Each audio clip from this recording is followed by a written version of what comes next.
go ahead and call to order the November 20th meeting of the Recreation and Parks Commission. I'd like to start with roll call. Commissioner Stolnak? Present. Commissioner Lubes is not yet present. Commissioner Cavagnolo? Present. Vice Chair Watson? Present. And Chair Moda is absent. All right. With that, if we could all stand for the Pledge of Allegiance. Let's begin. I pledge allegiance to the flag of the United States of America and to the republic for which it stands, one nation, under God, indivisible, with liberty and justice for all. Please be seated. All right. I understand that we have a special presentation tonight from the El Segundo Youth Drama, and it is a preview of James and the Giant Peach. I wanted to ask the commissioners, perhaps we could go and sit in the first row so that we can view the presentation. Great idea. Yes. All right. They do look really cool. Costumes. Those are reserved for you.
you.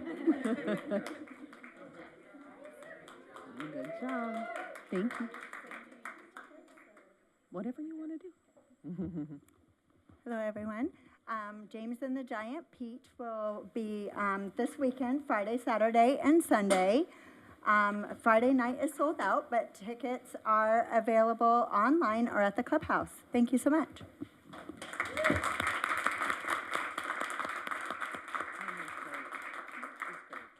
Thank you very much. We appreciate that very much.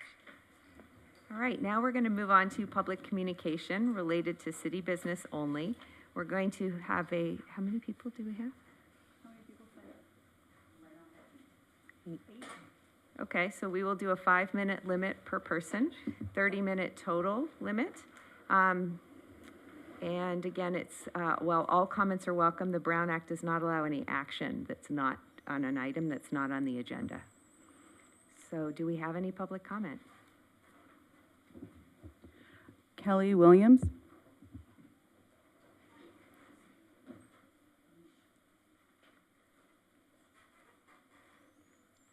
Hi.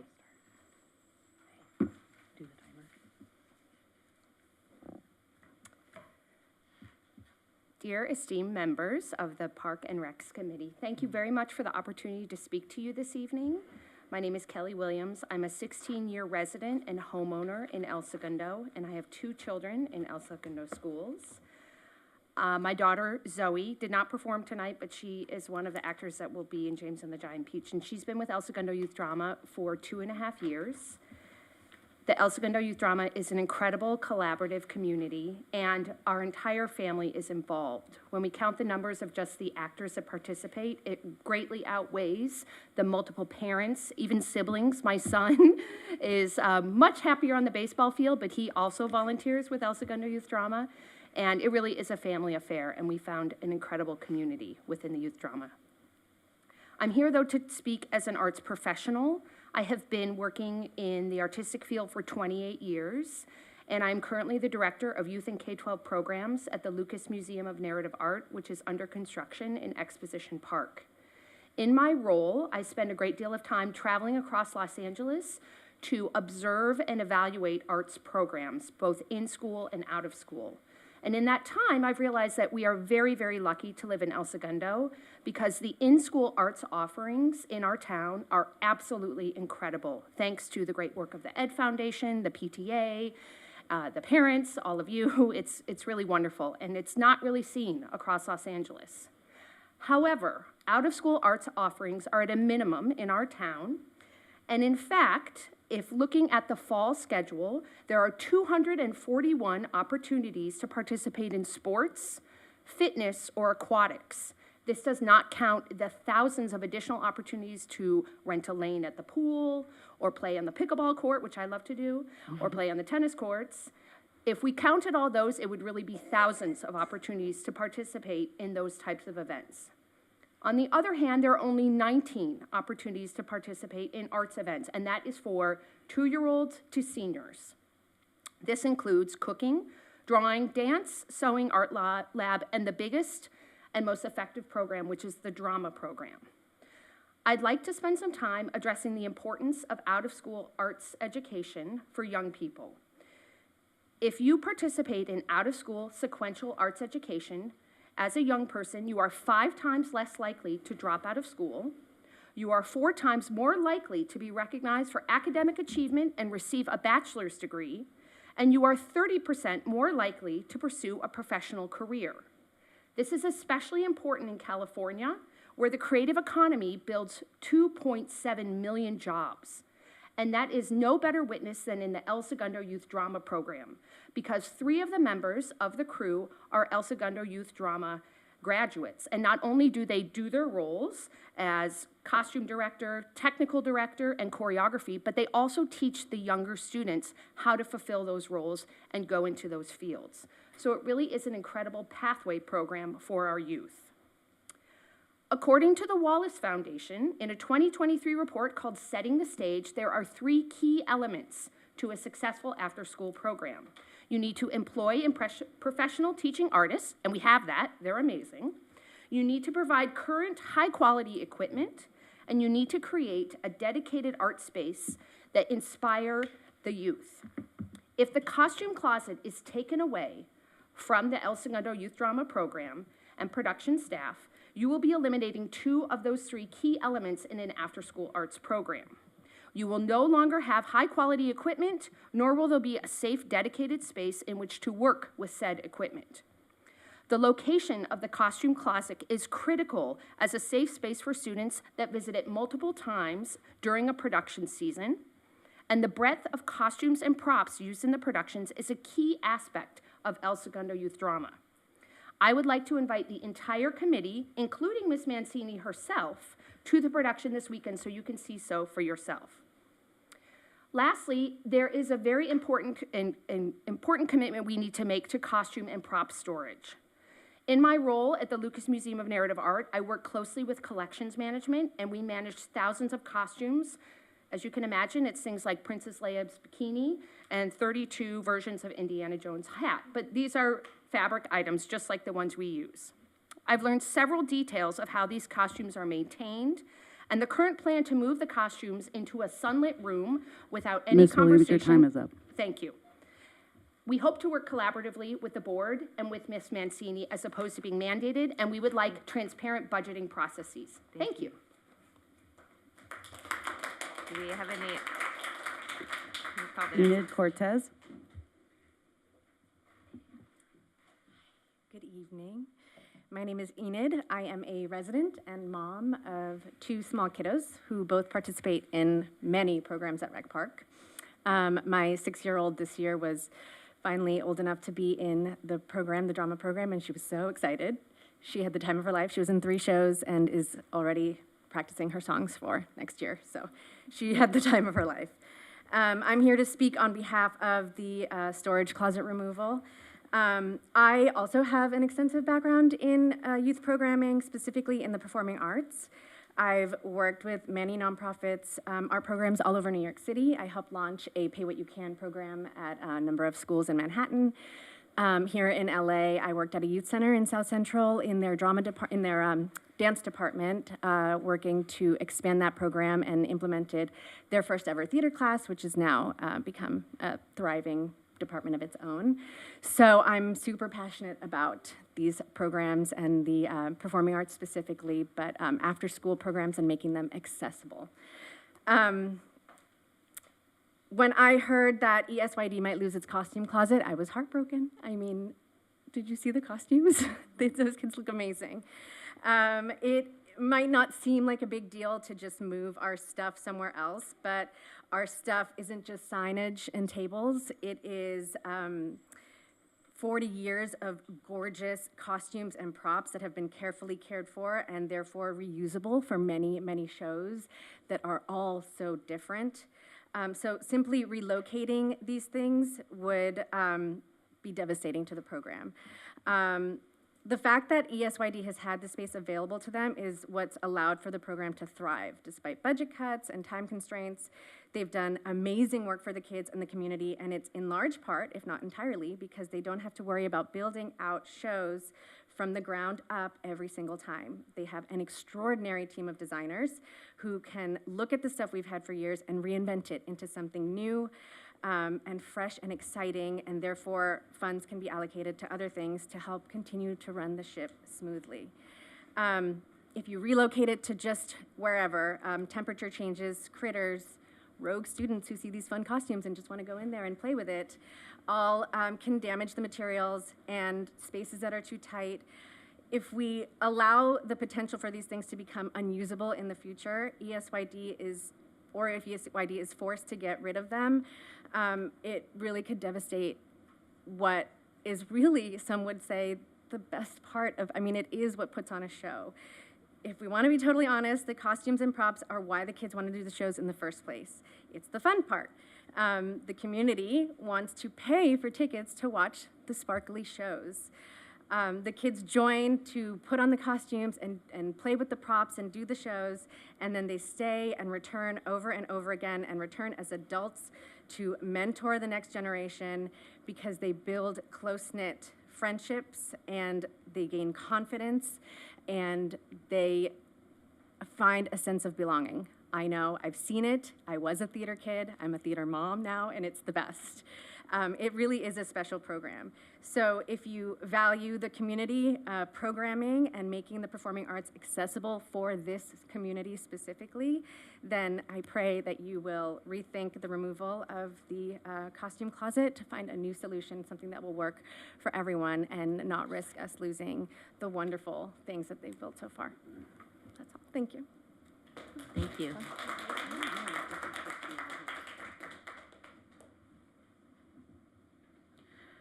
Jennifer Whitkin.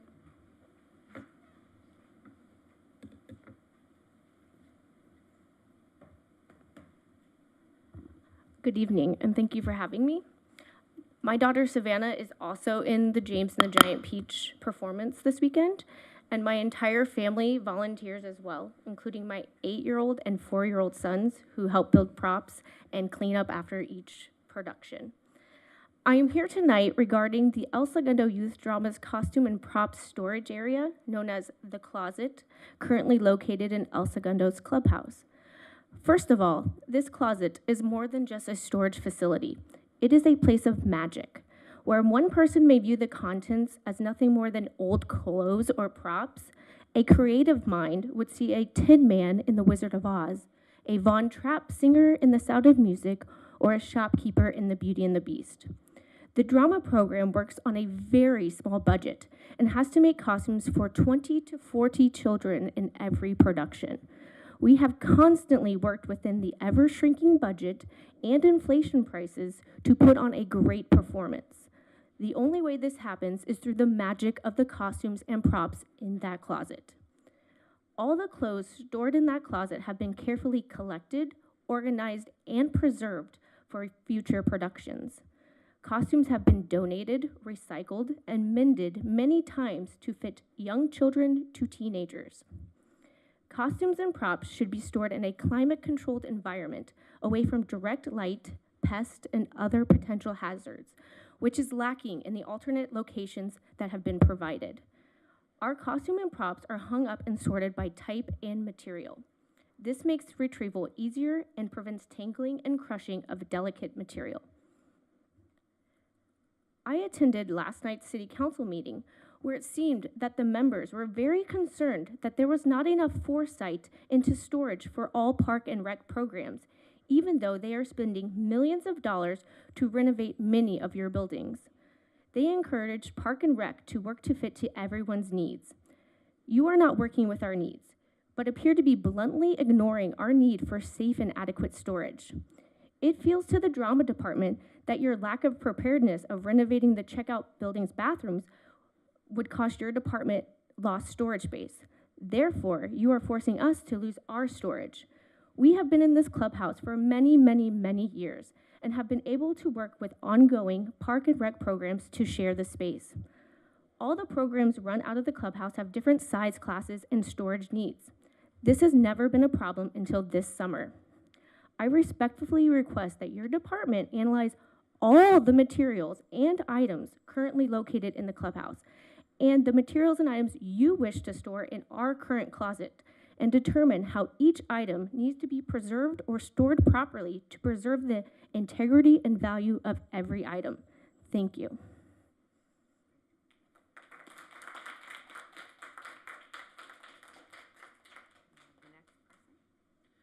Suzanne Davidson.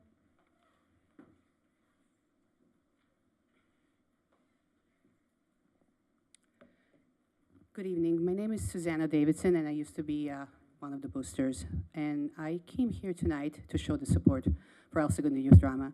I didn't prepare a speech, and I came here with a different vision to talk about the importance of this program, which I think you heard it yesterday. But I want to apologize to the committee, because I will be probably emotional. I'm a little angry and emotional. So if some of the things that I say come off, I just want to apologize. I am really heartbroken to hear a lack of support from the city for this program that happened in the last few months. And especially, I'm not going to rehash what has been said about the importance of this closet. I think they were pretty clear. But so this program is a community program. City is supposed to create communities, not break them apart. And the stuff that has been happening in the last few months, not just the closet is the last thing that happened, that has been taken away from this program. The registration's been increased for 85% for these kids, from 200 to 375, with no explanation why. Now, the storage has been taken away from them, with no explanation. I think Ms. Mancini's been working, and I know that our boosters and all of our members been working and trying to find a compromise. There's no compromise from the city, nothing, and no explanation to us. We're taxpayers. City owes us explanation. Why is this happening? Why is this program not getting support? Why are all these people here and the kids here? Because we are afraid that this is the first step to destroy this program. This program means so much. You're supposed to support us, not destroy us. Taking away this closet is just one step, and with all here supporting that. But how can you see that this is important? How the city cannot find place for the Christmas stuff that you're supposed to display that is used once a year, when this program has many shows throughout the year, and he needs these costumes right there in the building. I mean, I don't know if all of you have been on these shows, but I encourage you to come on Friday. It's sold out. There's a line out of the door to see these shows. I mean, this program means so much to the community. And I think that this committee and Ms. Mancini owes us an explanation. Why is this run like a corporation? Like, this is it. You guys need to get out of this closet. Why do we have to get out of this closet? We tried to compromise. We came to say we're going to do 50% of the closet. That's been denied. We brought in a professional to reorganize our closet so we can fit all our stuff in 50% of the closet. We were offered that. We were flat out denied. So there's no compromise from the city. There's no support from the city. We're trying everything. There's all these parents, so much that we're passionate about this. We're willing to help. Parents build the stage. Parents paint the front when the show is happening. It's done by the parents. Parents help the backstage to support this program.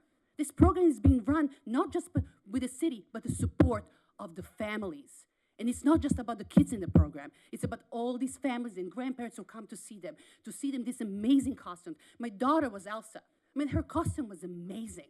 And it had to be done from the storage to picked up to do the tech rehearsal, to practice all these costumes. It's important to us. Why are we here defending this program that is so important to the community and so many families? Makes me want to cry. I'm sorry, I'm emotional. But I can't believe that this is happening. That you guys can just talk. And Mancini, go talk to the parents. Talk to the kids. You will see what this means to us, what it means to the kids, what it means to the families. It's heart of the city. These kids is a safe haven. This is when they can find their community. They can be accepted. They can express themselves. They can find the confidence. My daughter started with one line. She was so shy and afraid, and then she ended up with a major role a few years later. And there's many stories like that. Let us keep the storage closet. It's a 50% of the closet. We're not even asking for money. We're not asking for more funds to have a bigger production. Where's this money going from the registration that's been increased 85%? I never even heard.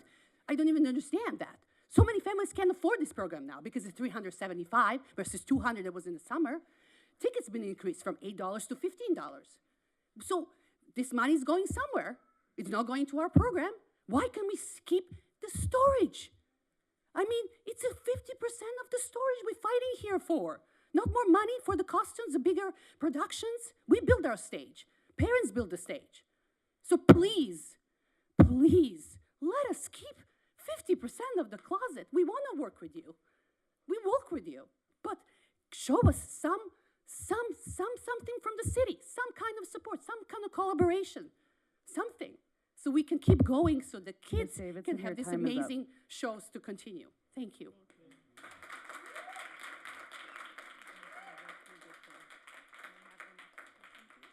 Rocky Davidson.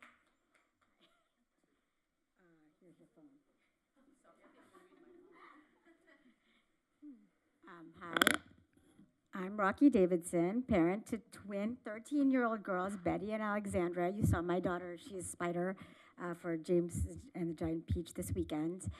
They're both in El Segundo Youth Drama and attend the middle school in 8th grade. I'm here today in protest of moving, reducing, or touching the storage area occupied by ESYD. My girls are in their 7th production with EYSD. They absolutely love this program and everyone and everything about it. That storage underneath where they rehearse and perform is part of it as much as the actors and the crew. It is the whole package. Moving it or reducing it is like taking away an essential part of what makes this program so special.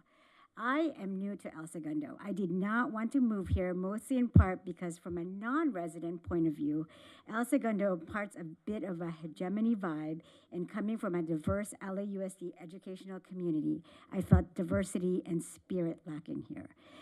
My girls have been part of many parks and recreation city programs such as Cowabunga, cheer, and cooking, and none has touched and changed our lives as much as the ESYD program. It is a huge part of why we moved here last year and why we changed schools, and even picking out our house was done on the advice and guidance of the drama moms.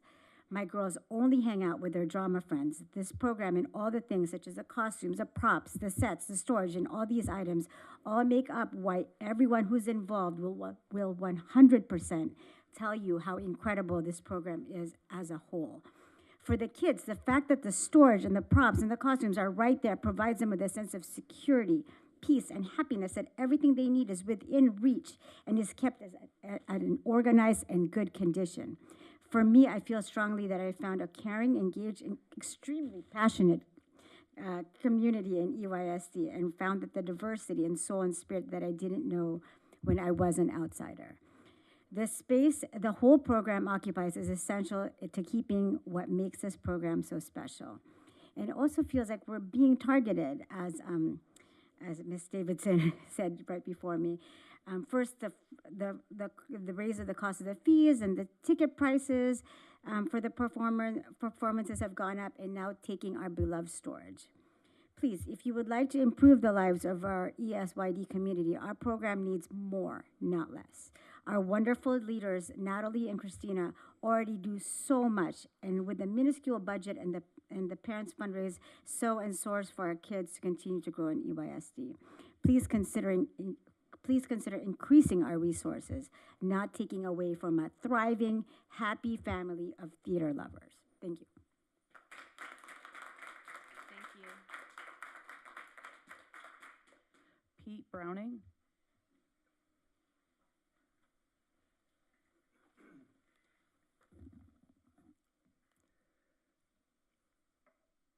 Hello, Park and Rec.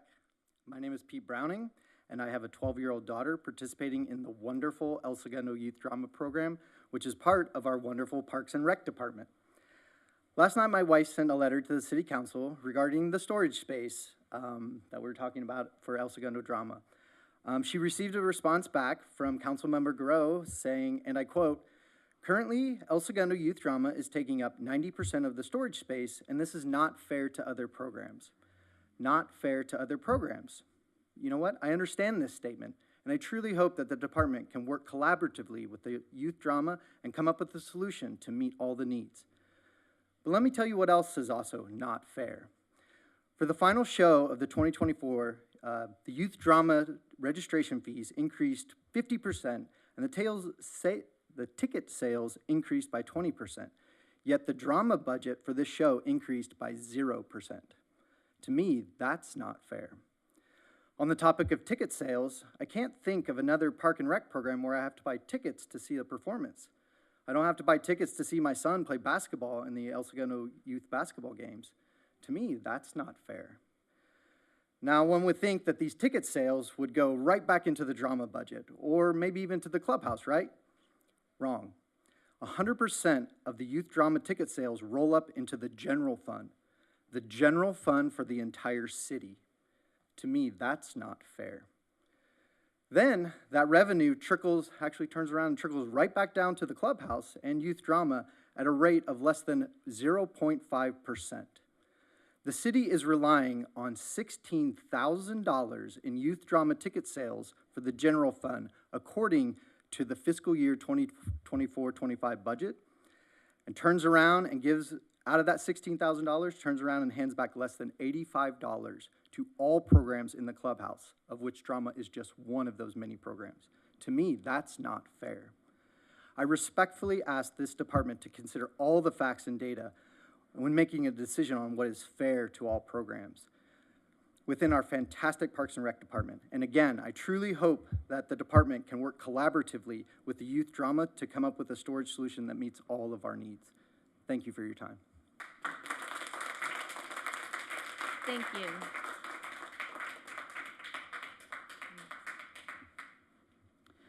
Susie Kenton.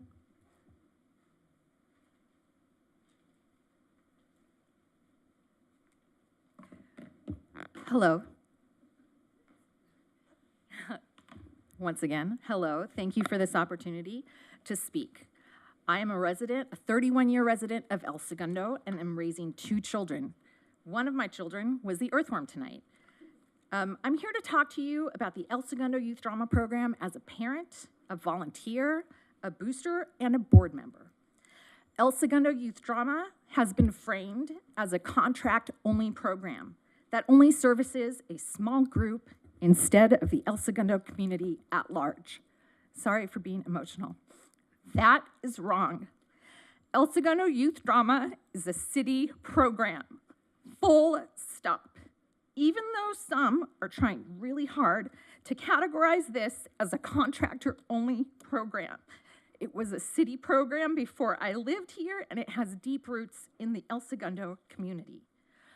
We are a community city program. This season, we are partnering with CASE, the El Segundo Food Bank, to collect food and fill pantries for families in need in the El Segundo community. CASE has had a 40% increase in client need, 40%. El Segundo Youth Drama is gonna help fill those pantries. We are a city program. We also serve the 1,800 people who bought tickets to our shows last year. El Segundo Youth Drama sells general admission tickets for every performance. We produce over 15 shows, not just we produce over 15 shows a year. These are community events. As Pete said, this money goes back into the city's general fund. We are a city program. Additionally, we have specialized contractors who come in. Our contractor has a name. She is not just the contractor. Her name is Natalie Kahn, K-A-H-N. She has been working with El Segundo Youth Drama for 11 years. I think that makes her part of the El Segundo community. So please consider when you make decisions about moves that are going to affect this program that has been a part of the El Segundo fabric for over 40 years, we are a city program. Thank you.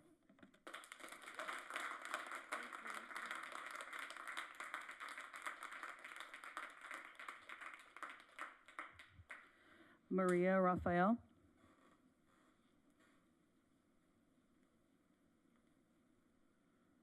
Hi, thank you for the opportunity to speak. My name is Marie Raphael. I am a resident in El Segundo, and I have 4 children, the youngest of which, as you might guess from this evening, is part of El Segundo Youth Drama. And I don't need to read a lot of what I wrote because this program has been a home for our whole family. I am also part of the board, and in that function have met with the city to try to coordinate move options. I do think sharing 50% of the closet would help this program significantly. I also, as a resident, separate from drama, very much feel for the city in needing centralized storage. I completely understand that. That is valuable to our whole city and all of our programs.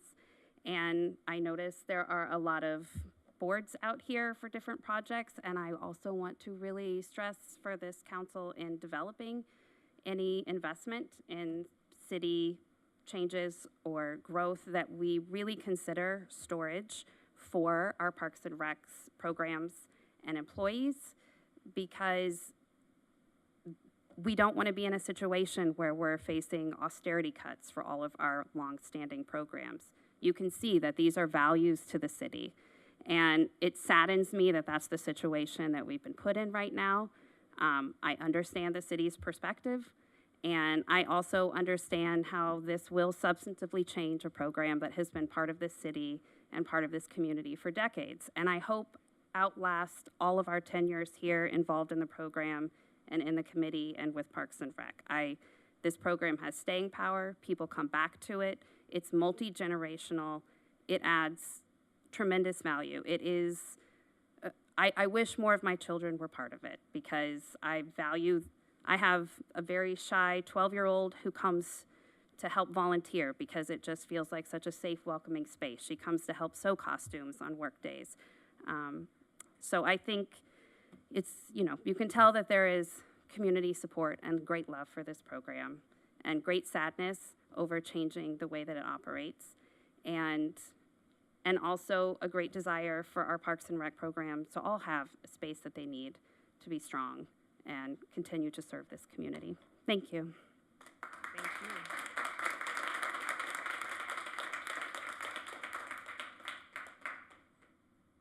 Do we have any other public comments? Chris Edom.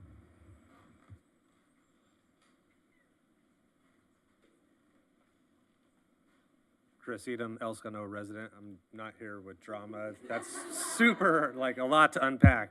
Tonight you'll be presented with the MIG and the Spawn Ranch skate park design. Just want to give my seal of approval that the skate park design is everything that we were looking to do. And even more, we added iconics, El Segundo landmarks like the water tower and the smokestacks that are incorporated in the skate park. It has a nice street section, nice bowl section. It is everything that we wanted and more.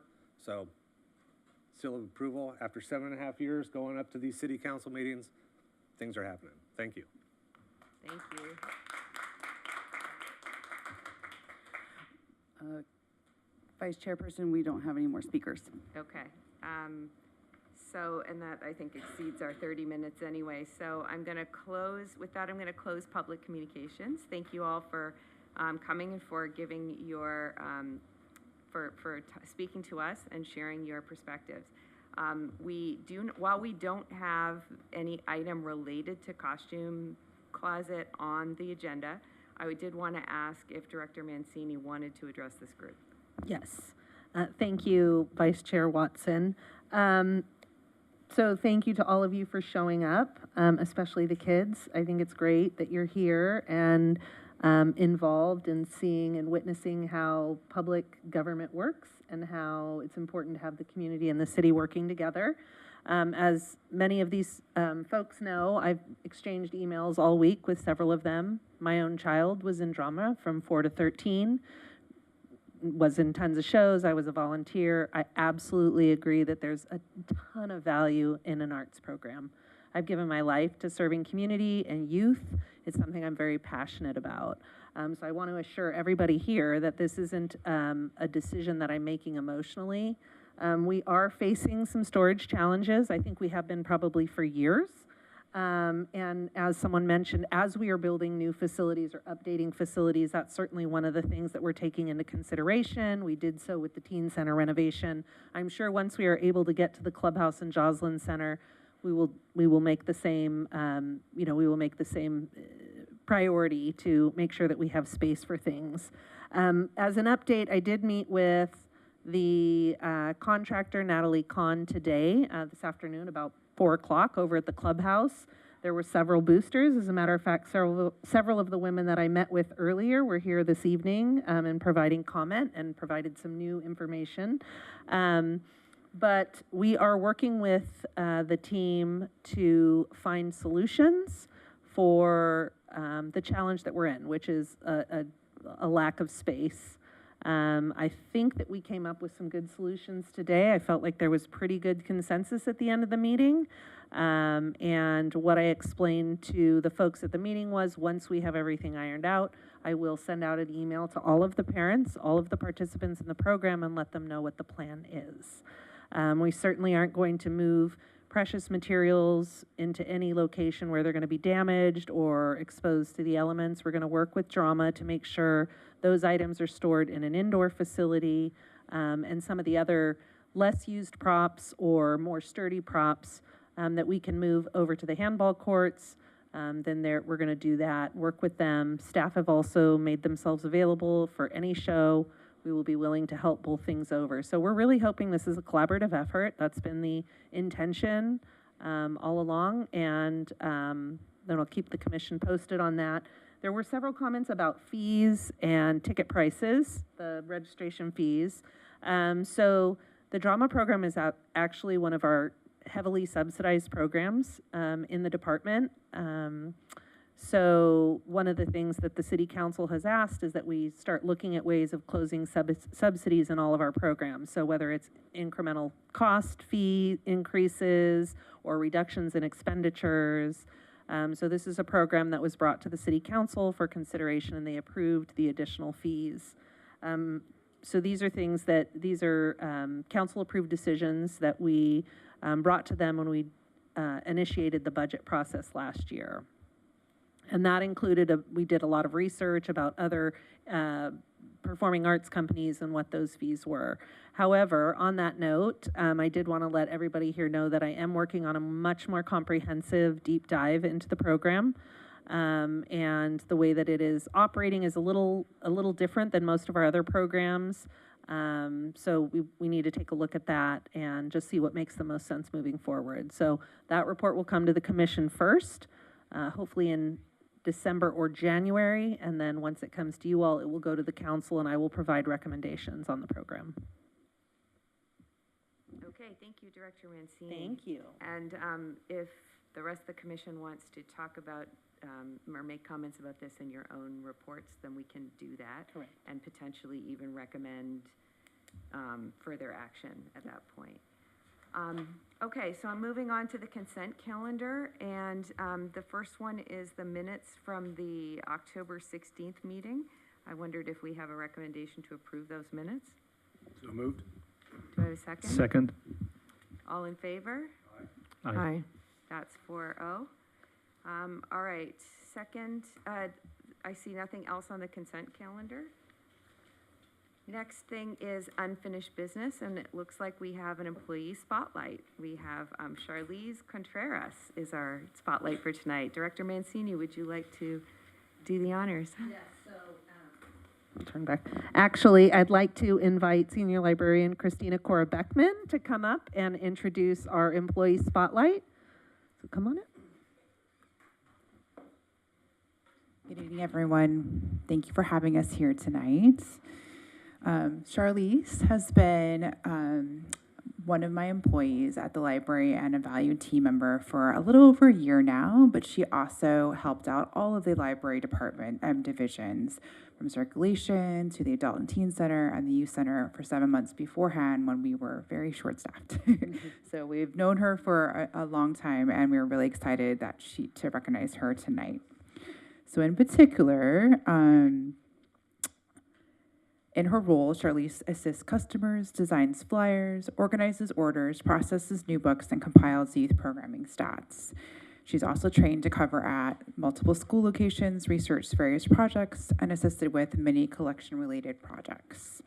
Throughout her work, Charlize is organized, thorough, and calm under pressure.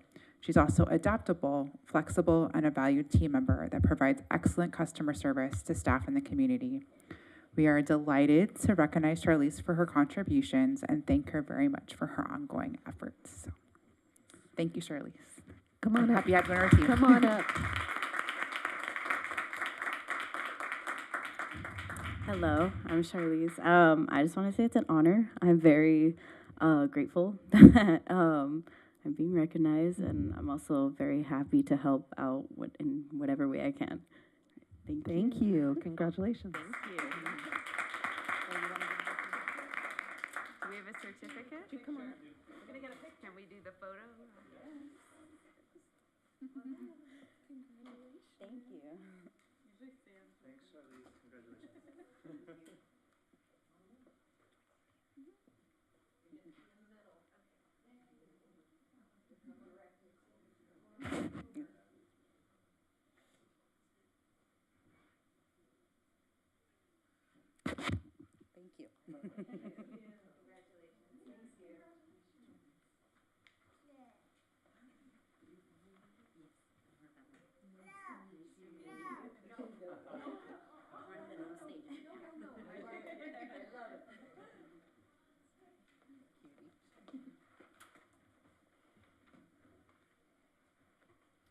right, with that, we are moving on to new business. So we are looking at the Recreation Park renovation project Phase 1, proposed teen center and teen plaza schematic design. Director Mancini, who's Yes. going to take this one? Well, this is very exciting, I think, for everybody, that we are making significant progress. I want to thank the Park Renovation Subcommittee for working on this. Commissioner Lubes has been very involved, as well as Chair Moda, but the rest of the commission as well for your support. And I would like to turn the presentation over to MIG, Jenny Zell.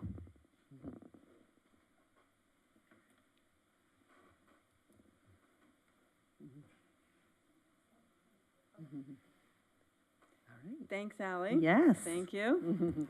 And I want to be sensitive of time and maybe modify our presentation Sure. if necessary. Is 10 minutes about right for this? Oh, that's whatever you need. Okay, whatever you need. terrific. Okay, so we'll target 10 minutes. And It's been a so long time coming, so. Yes. don't feel the need to hurry. Nope. Okay. We don't have an end time. Okay, so just for a very quick recap, we came to City Council here in the council chambers. I believe it was October 17th. Yes. And we got clear direction to move forward on what we were calling option B. And so what option B defined was the footprint of the skate park, as well as the footprint of the multi-purpose court.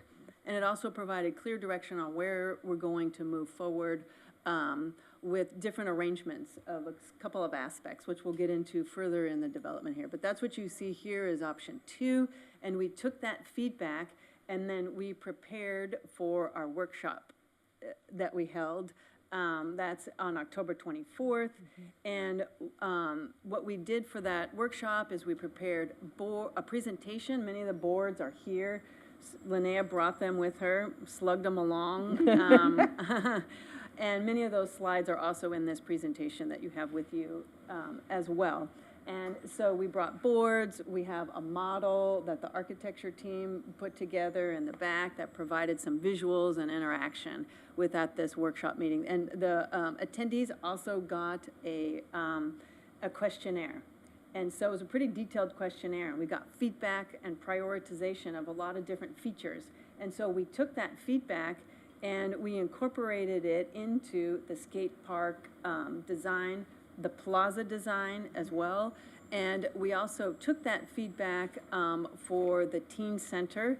A lot of the feedback we'll get into, but a lot of the feedback for the teen center was about a lot of the furnishings, and which aren't included. But I think it does enlighten how people want to use the space and what we want to see in the space, and that'll get incorporated to design moving forward as well in the permanent features. So we'll get into that a little bit more. But you can see here just what we heard back from the community, and it was fantastic. There was 40, I think there was about 40, we counted about 40 people there. It included teens as well as parents and staff, which also provided valuable feedback. So we took that feedback and we quantified it, we recorded it, we even made some graphs about where these things landed, how many people wanted transition, how many people wanted stairs, rails, what that priority was. And you can see right here in the middle bottom, there's a bunch of red dots on that one feature. And I think that's really interesting. It's sort of a flow, sort of riding a surfing wave. And those show up, you'll see them in the skate park models in a second. But that found its way into the presentation. And I think additionally, one thing that was super important is to find out how important a bowl was to the community and the users. And we found out that it is important. It's not essential, but so it's a little bit, a larger bowl is represented here in option B. You can see it in that lower right-hand corner is the bowl, but also an elongated kind of plaza-like feature, and flow between those two areas was key and important. So a bowl was definitely important, and but as well as those skate features in the plaza that you see here. And we got overwhelming, everyone wanted B. And then Allie and Linnea took it to the middle school. You got confirmation was option B. So that was terrific. That's what we moved forward in the design that you're looking at tonight. We also got, you can see here just students and others interacting with the model that Kervin and his team put together. We can keep going. And on the other image back here, I think, you know, there, we got a lot of pragmatic feedback about where, you know, light sockets will go.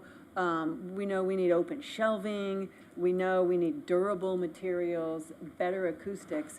But the thing that I didn't put on here that we also heard from students is they really want a fun place to go that feels safe and feels like community. It's happy, it's fun, it's cozy. That's what we're bringing into the design, and we want to express. But we heard a lot that kids want to feel included and comfortable in this space, and so that's driving a lot of the aesthetics of the project as well. And so, again, I already mentioned they prefer skate park option B. Another important part, we'll walk through where that is, but fencing, and that's an issue. And fencing was desired around the perimeter of the multi-purpose courts for different multiple reasons, so it can be sectioned off, but also to protect balls from going into the skate park and other features. But additionally, lockable bar, I don't need to read all this, but I do want to point out that good lighting was requested, and new light, we've heard a lot about that, we've had several discussions, but lighting right now is not in the cost estimate, and in the design it was pulled out for cost reasons. There may be flexibility to add it back in future iterations. And the teen center findings, I think Kervin may talk to some of these as well, but I think there was generally like to keep it open and flexible, understanding use change over decades. We got a lot of people who had kids that were younger and graduated, have their own kids, and so understanding that it's flexible and accommodate that flexibility, and also produce different seating arrangements that are comfortable, have a lot of different options. Operable windows, good ventilation, and I already mentioned acoustics. And I think another thing we heard was that people really take a lot of pride in their community, and they want to see those aspects represented in the design, and those places for that is in the skate park. It's expressed, we'll point it out, in the skate, but also in the mural. And that mural, that's an exciting option for what it'll look like. We know it's going to be developed and completed by the Arts and Culture Committee. Fantastic, to provide ownership and recognition of their community here. And so I want to walk you through a little bit of this plan view layout of option, basically an iterative version of option B. And so if we start along Grand Avenue and you see the sidewalk crossing there, that is looking right into, we're looking at a new connection. It's a stair connection walking into that plaza transition area of the skate park. So it's open to the community right now. And so that's one access into that skate plaza.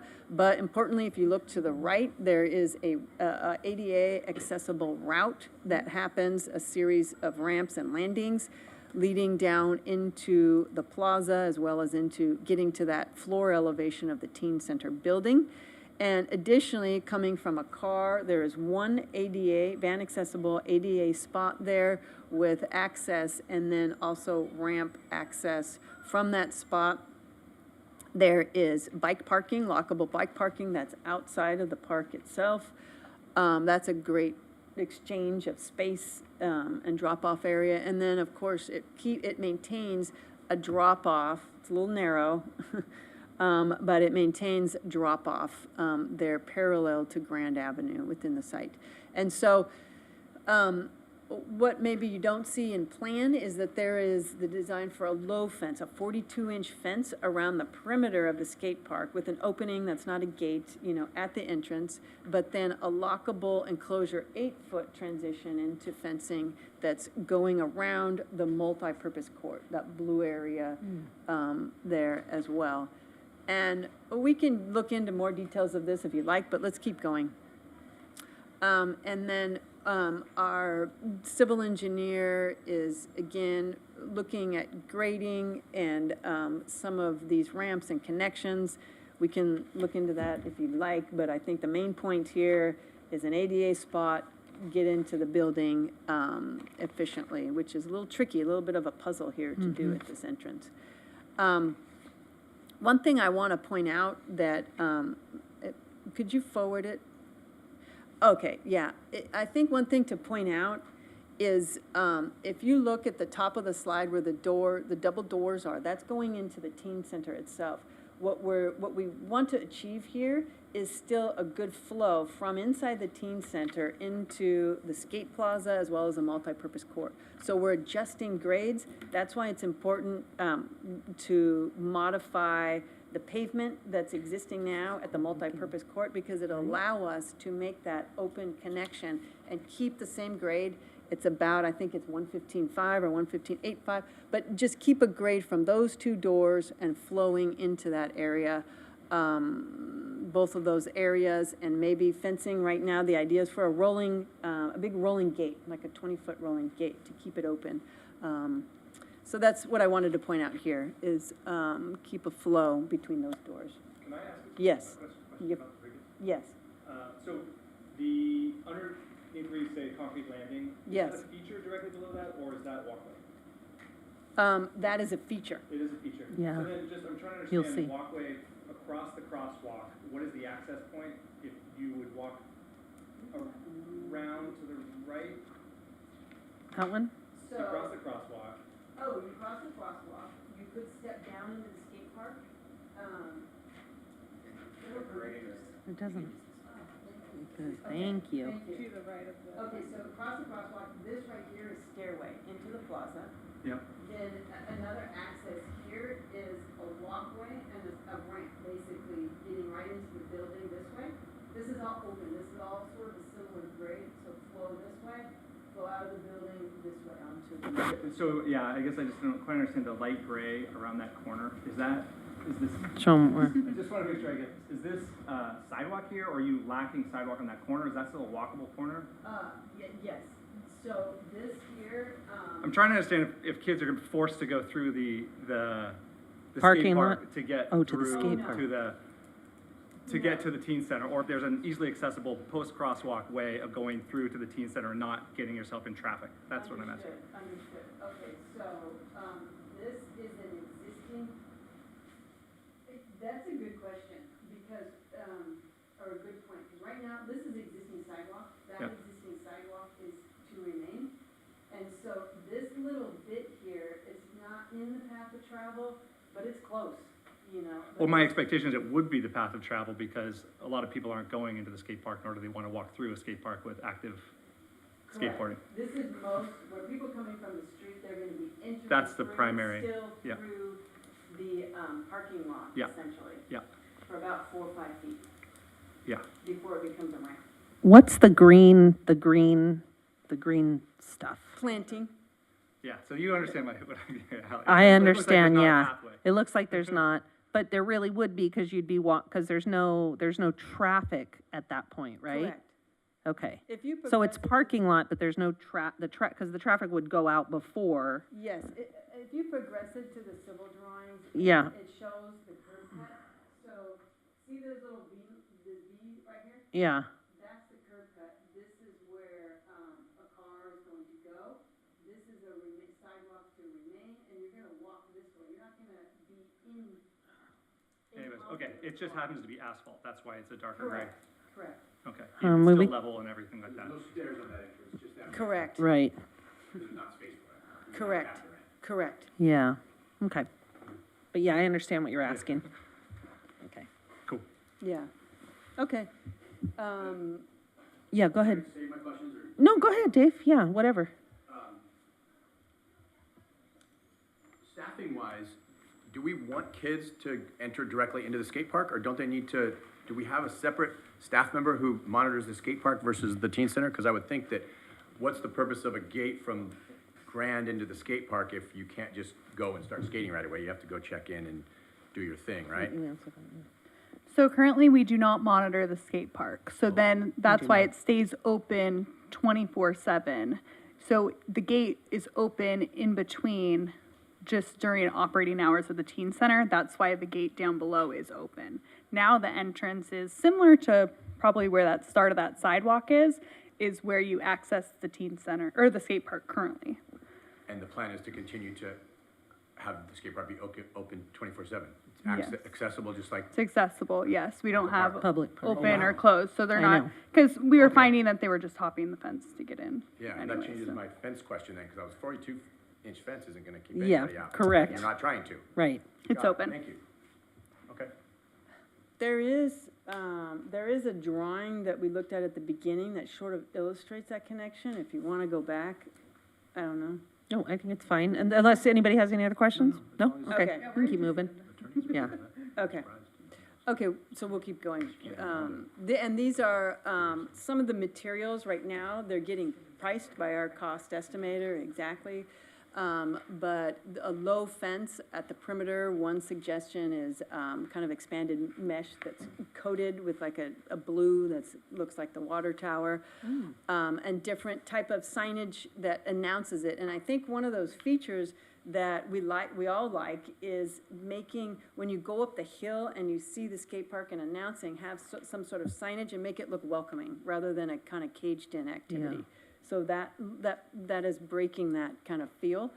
It's mostly concrete material, durable concrete paving, and the perimeter fence, sort of typical construction for handrails and steps. But nice refined concrete work. Jenny, I had a quick Yeah. question. Sorry. Going back. So is there a potential that we could somehow tie the sign to the mural? So in other words, what I'm saying is instead of just having a concrete monument sign, could it potentially be an extension of the mural or be more of an artistic something? Or do you guys think that matters? Might be something to consider. Yes, so like if the mural's whatever beach, then having some, just so that, again, it's inviting. I mean, no offense, that doesn't look very inviting. So something that's more artistic, that maybe, we might be able to look at getting some ACC funding for that. Might just be something. And right now, it's sort of associated with the skate park, but maybe make it larger. More. Yes, Okay, yeah. we can So just something for obvious- us to consider. Exactly. Yeah, we can make some, just curious. Yeah, Okay. absolutely. Yeah, we look forward to it. Okay. Yeah. A bottle filler, bike racks, and we do have one light, for now in the budget. One light. One light. Where would that light go? It's right at the corner of the, I can show you in the plan, Okay. but it's, The multi-use court has lights. they're coming out. Mm-hmm. Oh, so Yeah. we're going back, so we're not replacing the lights that are already in existence? I thought you just weren't adding new lights. Oh, yeah. Like, no. We have existing you have lights existing at the lights on perimeter. multi-use courts. Yeah. You play at night. Do they play at night? No, it's closed? The lighting, I went and took pictures last night, and they're not very bright, and right now they're out, and they haven't been replaced, but there are lights, they're just not LED. And those lights are not going away. No, Those lights are not going away, they're just staying existing, unless we put additional funds to relight it. So, yeah, Yes. I firmly believe that we have to continue to allow those kids to be able to be on that multi-use court in the Okay. evening. I mean, it gets dark at 5:15. Yeah. It's much less inviting if that is dark out there. Yes. We've gotta have lights Okay. on the multi-use court. And that's When what we get to the end, heard, recommend. and community feedback is exactly what we heard. Okay. Mm-hmm. Okay. Would it be reasonable to check and see what lighting upgrade would? No, we could look into that. I could talk to Elias about that. I believe the inch lighting at the entrance is part of this program? Part of Yes, design? ADA, yeah. And I think it would be good for them to know. The outside lighting, it's not, the outside lighting is not part of this code, am I correct? Yeah, right, and the budget, Was the budget that? yeah, Okay, but we can, The entrance is included in this code. correct. Well, yeah, I mean, that's And it's required for required. the building. but you're talking Right. about the court lighting. Of the multipurpose court. got it. Okay, The reason it hasn't been replaced is because we're redoing the teen center, and so they don't want to prioritize it. okay. But is it not true, Elias, that some of the newer lighting, you save enough in a year of LED light that you can afford to replace some of these old fixtures that aren't LED? So, some fixtures can be, you can just replace the innards and keep the pole exactly as it is and just do the LED. Right. I've done that. Yeah, Yeah. okay. So the new technology, sorry, the new technology, you could, and a lot of companies, they make those features that fit right where the sockets are, but it produces LED lighting. And that's one of the things I'm working on along Main Street, to convert the lighting on Main Street, that those lights belong to us, street lighting, those are with the Encore upside down with the curve. Those are not Edison lights. Those are city lights, and I'm trying to convert them to LED. It's not going to be cheap, but LED is a lot more environmental, more bright, and that's what I intend to do for Main Street lighting. With that said, I'm only one commissioner, but I want to reiterate, and I hope I get agreement, that it's an essential component of that space. I think what you could do, what you might want to do is when you make a motion to approve, you could, if you have consensus, you could make a motion to approve with the recommendation that.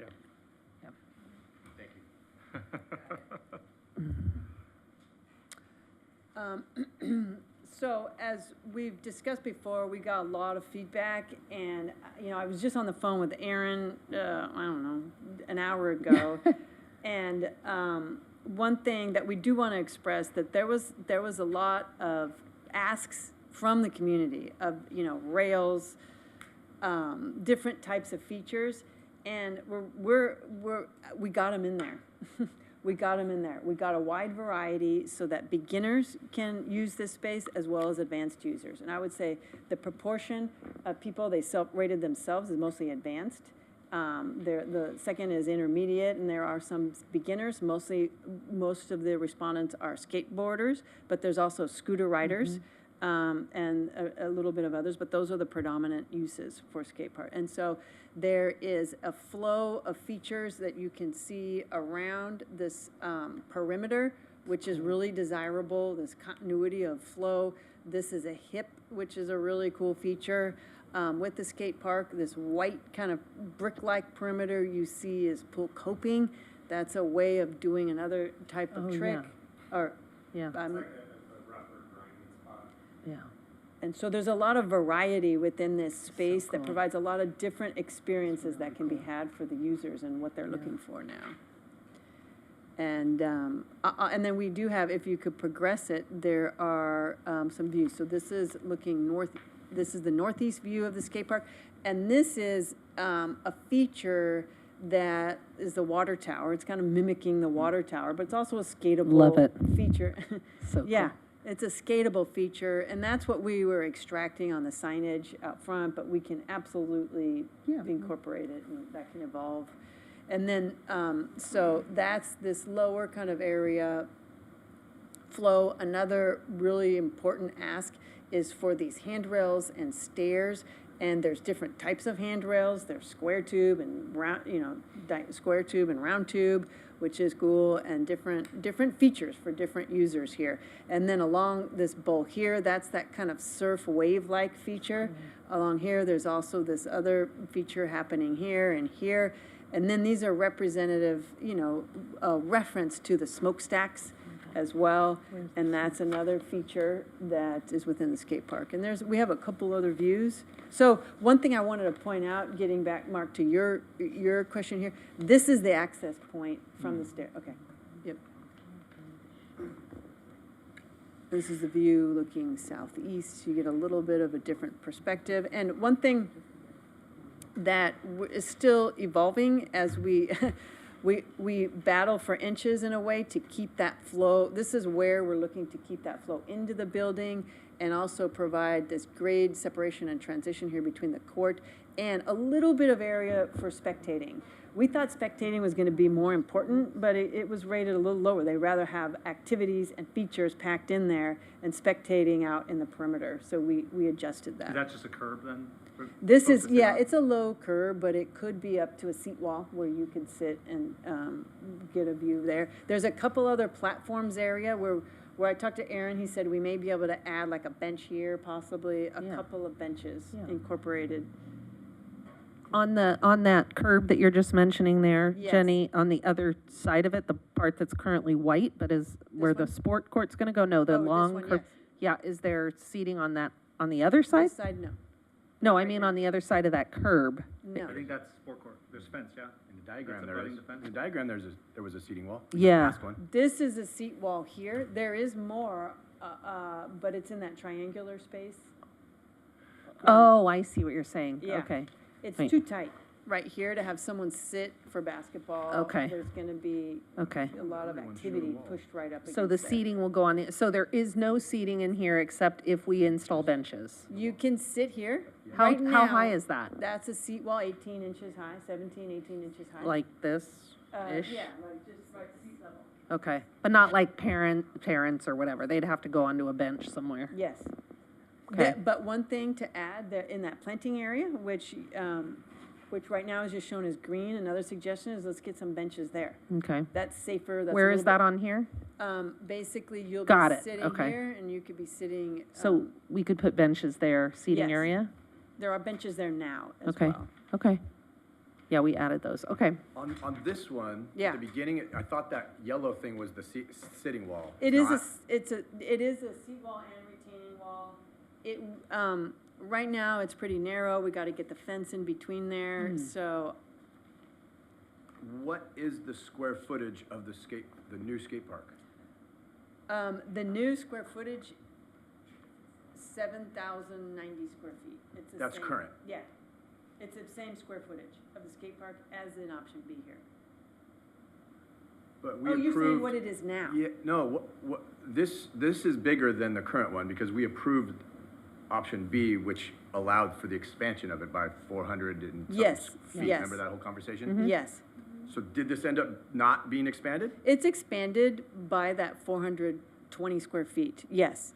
I really, what I'm asking, if you could give me the square footage for sure of that, like was it only increased by 420 square feet or not? So what's the current square footage versus what it says 79? Because it was in the packet is 7090. But Oh, I see. is this now 7490? Gotcha, Or is okay. it 8490, or I is think it? is that in the report? Was this the before or the after square footage? I thought that was the after square footage. That's the after square footage. Yeah, that's after, that's now. 6690. Exactly, yes, It was roughly 66? yes. And I have those, I had those numbers in the last presentation, and I don't Okay. have them right now. Yeah, Jenny, so that ADA parking was relocated there. You can see that, we gained that for Yeah, from a conceptual design, yeah.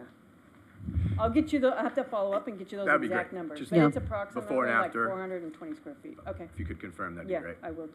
And then my other, if it's okay? Sure, yes, please. So I don't know Chris well, but I've learned to respect and believe that he's an expert in the field. Yeah. So I thank you for your green light. I appreciate it very much. I appreciate that the kids are involved. The one piece that I hope was also involved, and I don't know if you have someone at MIG or if there was one more check with an outside expert like Chris. There is. Spawn Ranch, the designer, Jim Callens, he's got 30 years, he's got own a skate shop, he's done design work for Fuel TV, skate parks in Copenhagen, skate parks in all over. And he worked with them or worked with you? He did the design, and I was behind the scenes going, add the smokestacks, where can we do that? Add the water tower, we'd like to see that. So Jim Callens was the main designer for this, and he has, like I said, 30 years. And so when you were presenting these back a couple years ago and stuff, you were getting those kind of working with him, and then is that what got forwarded to these guys to It's been a long process, but, 7.5 years ago, I brought Jim Callens and I brought Spawn Ranch to that existence. Aaron, yeah. And then, after 7 years, Spawn Ranch actually reached out to Jim Callens and said, hey, we know that you do really good work. Can you work on the El Segundo Park? Because we know it's dear to you. He lives in Venice, and he goes, we're best friends, so. And I'm sorry, Spawn Ranch is a separate entity from him. So there's actually two different entities who have blessed this. Plus Chris. On top of So Chris. three Okay. three experts in the field have been working on this Outside, okay, skate cool, park. cool. Yeah, no, I already got, you're already a checkbox. I just wanted one more. We're really lucky. Like, yeah, it's Yeah. awesome. Three different, experts in the field have been like Yeah. really passionate. This park design is seriously gonna be talked about in the skateboard community. Love it. Yeah, and I was on several Zoom calls with Jim. Yeah, even Jim's late great. Into the night. Yeah, He's a great worked- guy. Yeah, he's terrific, so. Jim, I met him, a couple times. Thank you. Oh, any more skate or plaza questions that I? 'cause- Skater Plaza? That's all I have. Okay, so we'll move on into the If interior. Jenny, on one of them though? Yep. I think we just passed it. But the other overhead shot, that kind of showed the grading levels, or it listed out all the different numbers. That one looked like it had a second tier on the side of the skate park for seating, in between the that one. Looked We're like there were trying two for it. levels. Okay. We're trying for it. We've got to include the fence. We've got to include the rolling gate, which takes, that's going to take another foot. So like I said, we're really pushing and pulling with a couple of feet right here. And so, Just don't push too far, because we only approved the 400 and whatever square feet. That's why I was asking that question. You're only Right. going up to that point. and where that's coming at, the seat wall may go away because of that. And So be prioritizing it. features and. Gotcha. Play space is more important than sitting space. Yes, exactly. One more, I'm Yeah. sorry I'm involving Chris so much. Is that okay if I continue Yeah, to talk that's to Chris? fine. We're And unofficially part of MIG. Unofficially, yeah. So again, for skating, it's awesome, and I know you mentioned also for scooters and other things.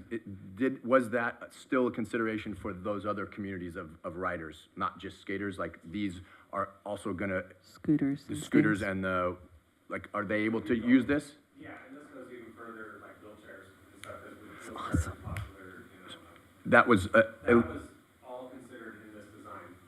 Only thing is, people can ride their bikes in it, but bikes really ruin skate parks. Yeah. And then that'll be a whole different conversation about having a long track on the other side too. Next don't- decade. The current signage says no bikes. And that's gonna be enforced? Yeah. I'm sure, okay. And I, That's really, when you have bikes in there and skateboarders. It's dangerous. You get a bike, it's pretty rough.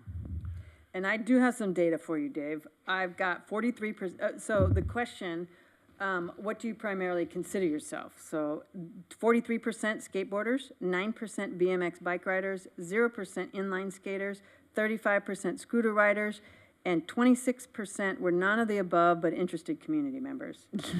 That's great. So That's interesting. I think that's a little bit high on, you must have had more scooter riders at that meeting than is typical, because that's a really high percentage. they mostly said they did both. Oh, Yeah. okay. Yeah, that makes sense. They'll scooter until like Yes. 13, and then they ditch it for a skateboard. Yeah, My kids went through it. Yeah, fair.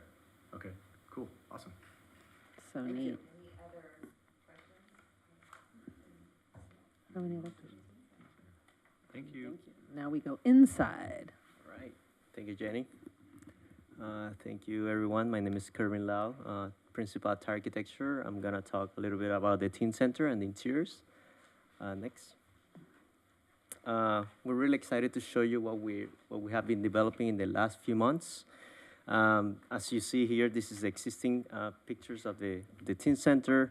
After going there, we realized it's outdated. It's a dark space. In its improvements. The rooms in the back are kind of isolated, dark. The bathrooms needs a lot of work. So overall, you know what we're looking for here. We want a refresher. We want to bring a playfulness space for the community. After meeting with them and that community workshop, we understand what they liked, and we hear feedback from the city staff and also from the community. So we're really excited to move forward with this. Next. when part of our design process is looking at inspiration, right? So one of the inspiration clearly is the skate park, right? So we wanted to bring some of that into the interior, either with materiality, color, furnishing, etc. Next. Which translate into arrangements, furniture layouts, again, materiality. Next. And then here's kind of like our inspiration mood board for the palette, what we're looking for. We're looking to bring some of the warmth of the wood that is represented also in this, kind of like in the skate park world, and mix it up with some pops of color between the acoustical panels and flooring and ceiling. Next. So here's the current plan. I'm just gonna go through it really quick. Starting from the left, we have the stage area. That's number one, which is being relocated from the corner. We thought it was very important to be centralized instead of at the corner. It's more usable. Moving along on the east wall, which is the south side, we have media centers for entertainment and video gaming. North of that on the plan, we have flexible areas for ping pong table, pool table, foosball, etc., and flexible seating. Number 7 here, we have a multipurpose room, which at some point was an art room, but we want to keep it flexible. And again, the whole concept of the space is to be flexible and have different type of activities. Number 8 right here, we have 4 new all-gender bathrooms that are privatized, but also visible from the reception area, and then 2 sinks on the outside. Number 9 here is more of a quieter room, not a completely quiet room, but more like a board game area. And then moving along on number 10 is a quiet room where we're looking for places for study or doing homework. That's actually one of the comments we received in the community. And lastly, number 11 and 12, it's staff offices and storage, which is pretty needed. And lastly, actually, number 13 is the exterior connection between the interior and exterior, which is very important for the users, for us, for the community, for the staff. We want to create that connection between the interior and the exterior, not only by using materials, colors, but also like a physical connection. Next. This slide just shows a different flexibility for the stage area. We have these storage areas behind these walls. I'll show you in a second the renderings. But this slide just shows the flexibility of the space that can be converted into, if there's a show, a performance, or a movie night, this could be very flexible. Next. And here are some of the enhancements that we call it. Here's just a list of all of these spaces that I just mentioned, starting with the enhanced connection between the exterior and the interior, the new durable materials included in the flooring, walls, and ceiling, the bathrooms that I already mentioned, the new stage layout. We are adding 2 windows, one on the eastern side and one on the north side. We felt that currently this space is very, again, dark and very secluded. So we're thinking this is going to bring some light into these areas and also a nice view towards the park. And a few other items, sink added in the multipurpose room, additional storage, as I mentioned before, and this reception desk here that I can talk in the next slide. Next. So one of our concepts is visibility, right? We want to make sure that the staff is able to be aware of what's going on in the teen center whenever it's in use. So our idea here is to have the reception desk at the entry and also be, visible to all of the areas, including the bathrooms. And even on this one, we're actually adding a window between the city staff office and the quiet room. Next. And here, after talking about the interior, we can talk about a little bit about the exterior. As you can see here, this is existing on the top and then proposed on the bottom. Proposal is to remove these windows and convert them into roll-up doors to create that connection, that flow throughout the interior and exterior. In regards to the wall here, we're removing those concrete blocks. They're deteriorated, they're nice, but some of them are complete, they're chopped off. So we say, okay, let's remove it. Let's bring this wall up about 3 feet and make it smooth. And that could be a canvas, or will be a canvas for to create an identity for a mural, which we previously talked. What do you mean by bringing it up 3 feet? We're raising the parapet from this scenario right here. We're raising it up 3 feet. Oops. We're raising it up 3 feet in order to create a higher, identity for the building itself. Like the model over here, see the model? Is that an expensive thing to do? I mean, it's cool, but. No, I mean, not really. Yeah, No. just extending the parapet. a very and just inexpensive adding, thing, right? Yeah. No, it's not. Just adding. Inexpensive. Inexpensive, yes. Okay. Just adding the bracing behind it and just resurfacing the wall, yeah. Next.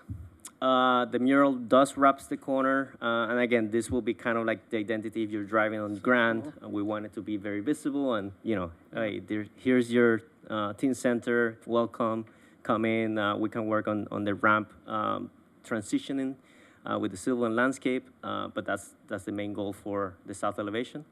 Next. On the east and north, they're pretty much minor changes. As I mentioned, just one window on the east. And actually, that's a pre-existing opening that used to be there before when we inspected the building. There was an opening and it was closed up.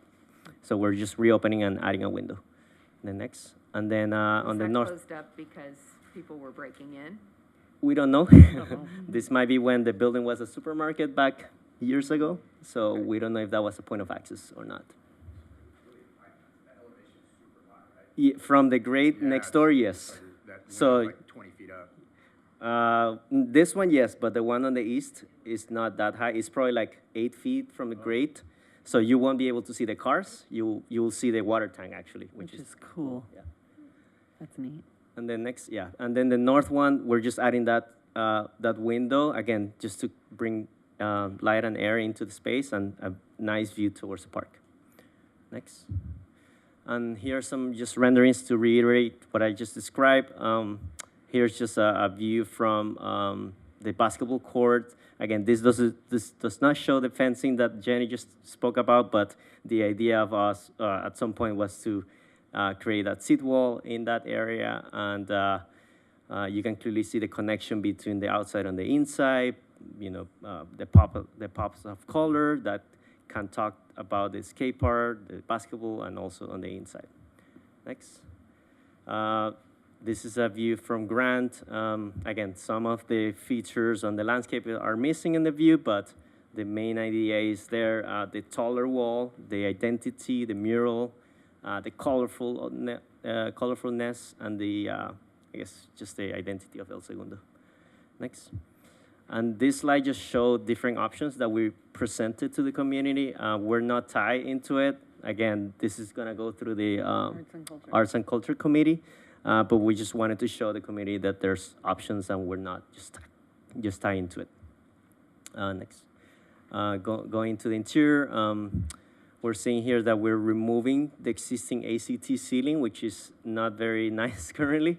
So our idea is just to remove that, paint it, clean it up, paint it, bring these acoustical clouds down, which actually brings depth and colorfulness to the space. And it actually provides a higher ceiling once you take the ACT out. On the walls, we're showing an acoustical panel framed, which actually works with the program. There's a video gaming station, there's a media station, so we wanted to play that with the materiality as well. And lastly, on the back wall, you see we're just proposing, this is just an idea. Again, we're not doing the furniture, but we wanted to bring that skateboard idea into the space. So that could be like a homage to the skateboard community. Next. Moving along on the multipurpose room, here we do have a lower ceiling. There's some mechanical equipment above that. But we'll still replace the current ACT and a bunch of shelving that was requested by the committee and the staff. And this is just a multipurpose room. Next. Moving into the back, this is that board game room. It's a little bit more quiet, it's behind, but again, more storage, and that's that window that will be overlooking that water tank. Next. And lastly, in the interior, we have that window. The proportion has changed a little bit. We have now engaged the structural engineer, and he has some parameters on how much opening we can have into that wall. But the idea is still there that we want to have that view towards the park. And that window on the left side is the window between the staff office and the quiet room. Next. And this is looking, if you were on the stage, as you can clearly see, there's a view directly into the bathrooms. I mean, they're enclosed stalls, but if you're part of the staff and you're in the reception desk, you can see clearly all the way back to the quiet room. Again, just the materiality palette that we're showing here, the softness of the ceiling and different colors, and bringing into the wood into the space. And to the left of it, you can clearly see the roll-up doors to create that connection. Are those sinks next to those green on the left? Are they They're- outside the bathroom? They're outside of the bathroom, yes. We wanted to have that open sink idea. Yeah. Judge them. Wash your hands. Yeah, that's Yeah. interesting. Next. And that wraps up my presentation, and I think I'll hand it back to Jenny for the last slide. Thank you. Thank you. Anyone have any questions? Go for it.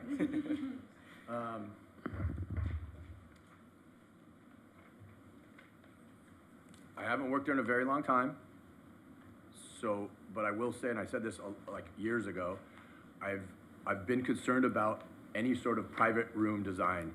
That room number 10, even though it has windows into the office and window out here, private rooms at a teen center, just that idea, even if there's a door and there's a line of sight, I just have to express to staff that it just doesn't, I don't know, it just feels like it's creating a problem, potentially.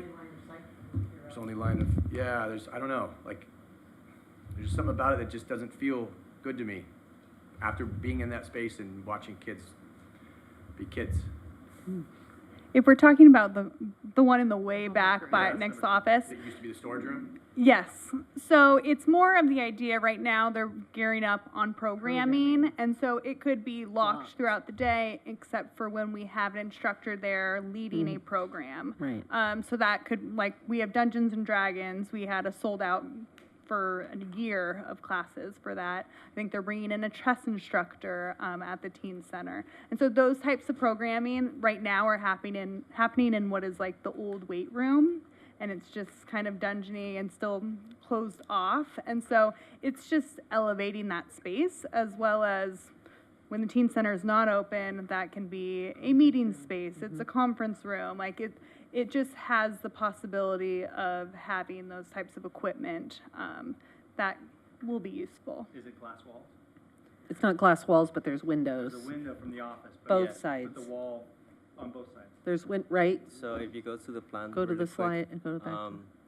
Yeah, there's a window from the staff office, the window facing the exterior, and then go back to the plan for a second. Thank you. I just think that Keep going window back to the staff office will be. to the plan. Yeah. Will be One more. closed One more. by week No, 2. Yeah. Staff isn't gonna want that to be open either, so that one, I mean, you could, if there's someone in there, open it up and monitor it then, but there also isn't always staff in the office, right? It's They're a out mirror. there. It's a mirrored, so they can't see in the staff office, but the staff office can see into the room. Yeah. But we can look at. I don't know if there's a window there Yeah, or we not. do have a window. There's a We said a they glass wanted it door and glass a door window and a here. window.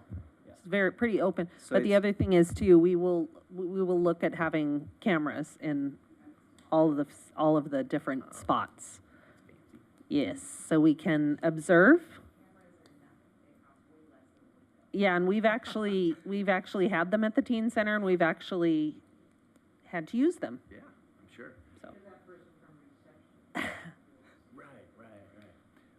And then just because of the storage issues Sure, we've sure. experienced tonight, I have to say that I assume staff is okay because that room was the storage room. So we're cutting the storage in half at the teen center. But we have 2 additional storage rooms there. Yeah, we have two Can you rooms. point those out? Yeah. Where's the With two- your clicker? Right next to the bathroom, there's, We know. there's That's one room. storage? Yeah, and then the one right next to the back, it's Yeah, I see door. the one that's. So there's two. in the So there's weight two. room. Oh, so it's Yeah. about the same. It's awesome. This is Awesome, the cool. benefit of gender-neutral bathrooms, by the way. Absolutely. What we should have done at the Junko building. And then my last question is. She's gonna and die this on is, that again, sword. This is more just thinking about staff Sure. training and stuff, but I didn't realize that the skate park was open 24/7. And so I go back to, where did those, if there are adults allowed to go there while there are teens, where do those adults go to the bathroom? If they're not allowed in the teen center? They go to the park now, don't they? Is there a system to make sure that our teens are separate from the adults who are using the skate park?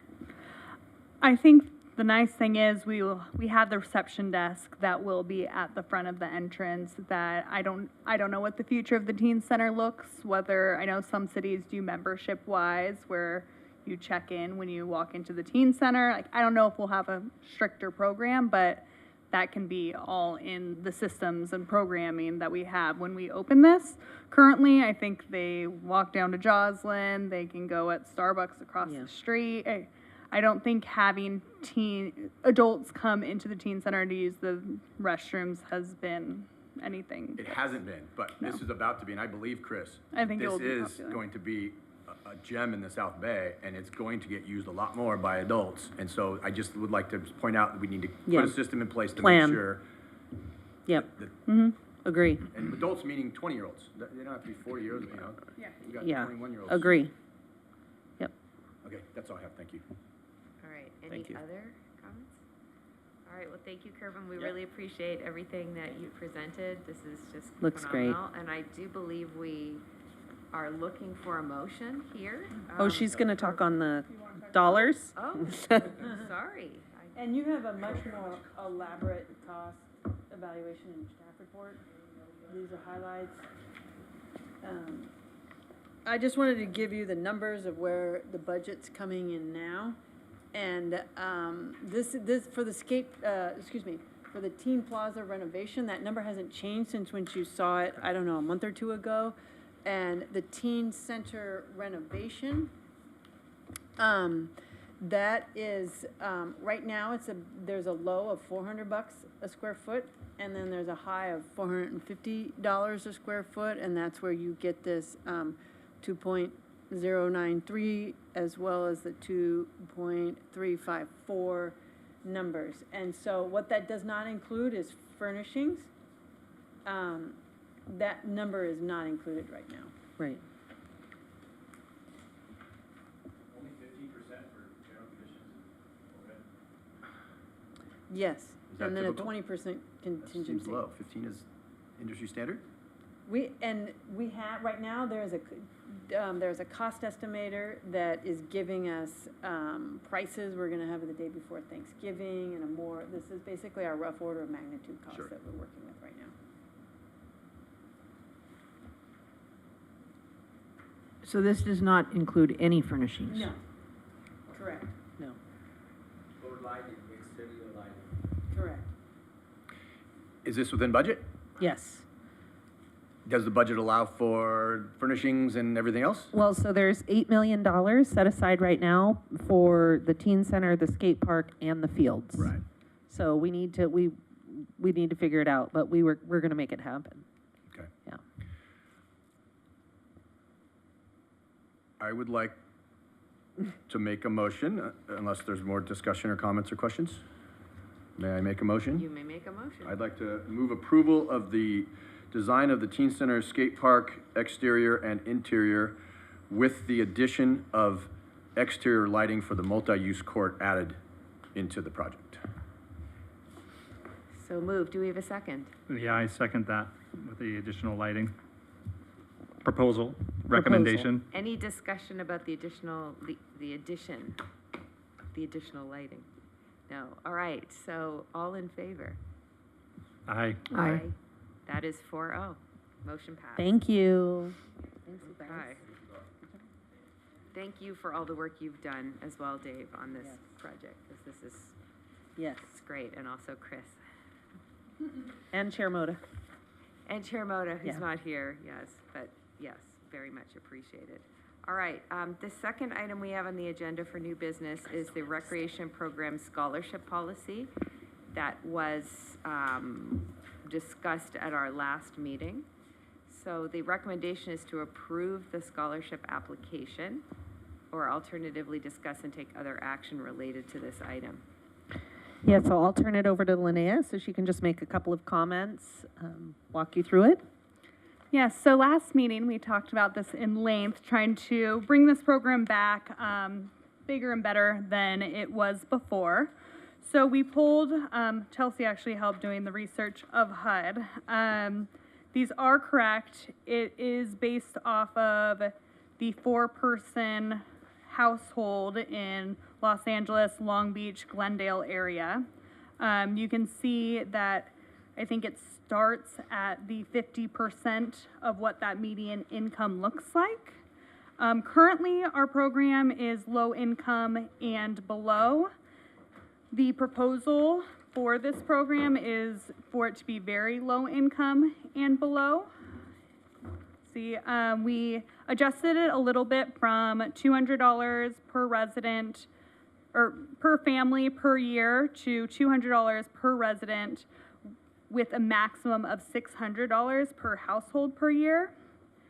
And then also formulating it based on any city-run program would be qualify for 50% of those fees, and then the contract instructors would be 30% of those programs.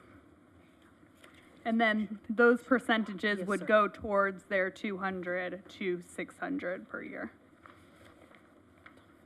Did I read it wrong? Because I thought it said 70%. That's what I thought it said. 70%? I might have.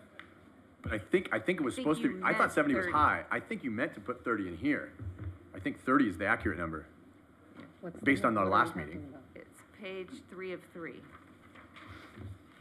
Because the 3 of 3. contractor is the bulk of that cost, and so we're not gonna subsidize that cost with the conversation, right? It's saying that they would be allowed to register for staff-led recreation programs at 50% of the specified program rate and contract-led programs at 70% of the specified program rate. So they are allowed so to they get a register discount at of 70%. So it's a 30% Yes. discount. Yes. Got it. Yes. So both are right. Yeah. Yes. There we go. And the same thing, yes. Yes. Okay. Great. I'm open to any feedback, any corrections. Can I add some? I just want to add something too for the scholarship program. So we have had some comment tonight regarding the drama program and the prices. So this is a very easy program that people could apply for and receive this stipend if they needed it. It doesn't have to be for registration. It could be for ticket costs or anything like that. Ticket costs. Correct. If you're approved on this, you can get half price ticket costs. That's cool. And I'm sure based on our discussion up here, we talked about different numbers. You landed on 600 versus 400 versus 800 because it just seemed like the right number. Tripling it was made sense. Compared to the other programs in the area. Compared to the other programs in the area Very and all that. competitive. Okay. I have no comments. Yeah. So we did talk about the median income, and you updated the tables. What drove the move from low income to very low income? I still think it's higher than what we had on the books previously. Is that correct? Yes. It's just the nature of where we are financially currently in our state. So it was just looking at the numbers and how many would qualify for that in the community versus what is needed and versus the demand. So that's what we moved, but I'm open to Or we could moving adjust it it. back We to could low we could do a review at 6 months and adjust it if we wanted to do that. Yeah, I think that's worth Yeah. worth doing to make sure that we're covering folks. But I do know the number has gone up, right? Mhm. So yeah, okay. Julie? So my concern is being a case volunteer for 30 years and looking at those figures and also managing property in El Segundo. And I talked to some people over the weekend when I looked at these numbers. And my concern is that we are setting the income limits already at a level where people are not going to be able to qualify to begin with. And they're not going to be able to qualify to begin with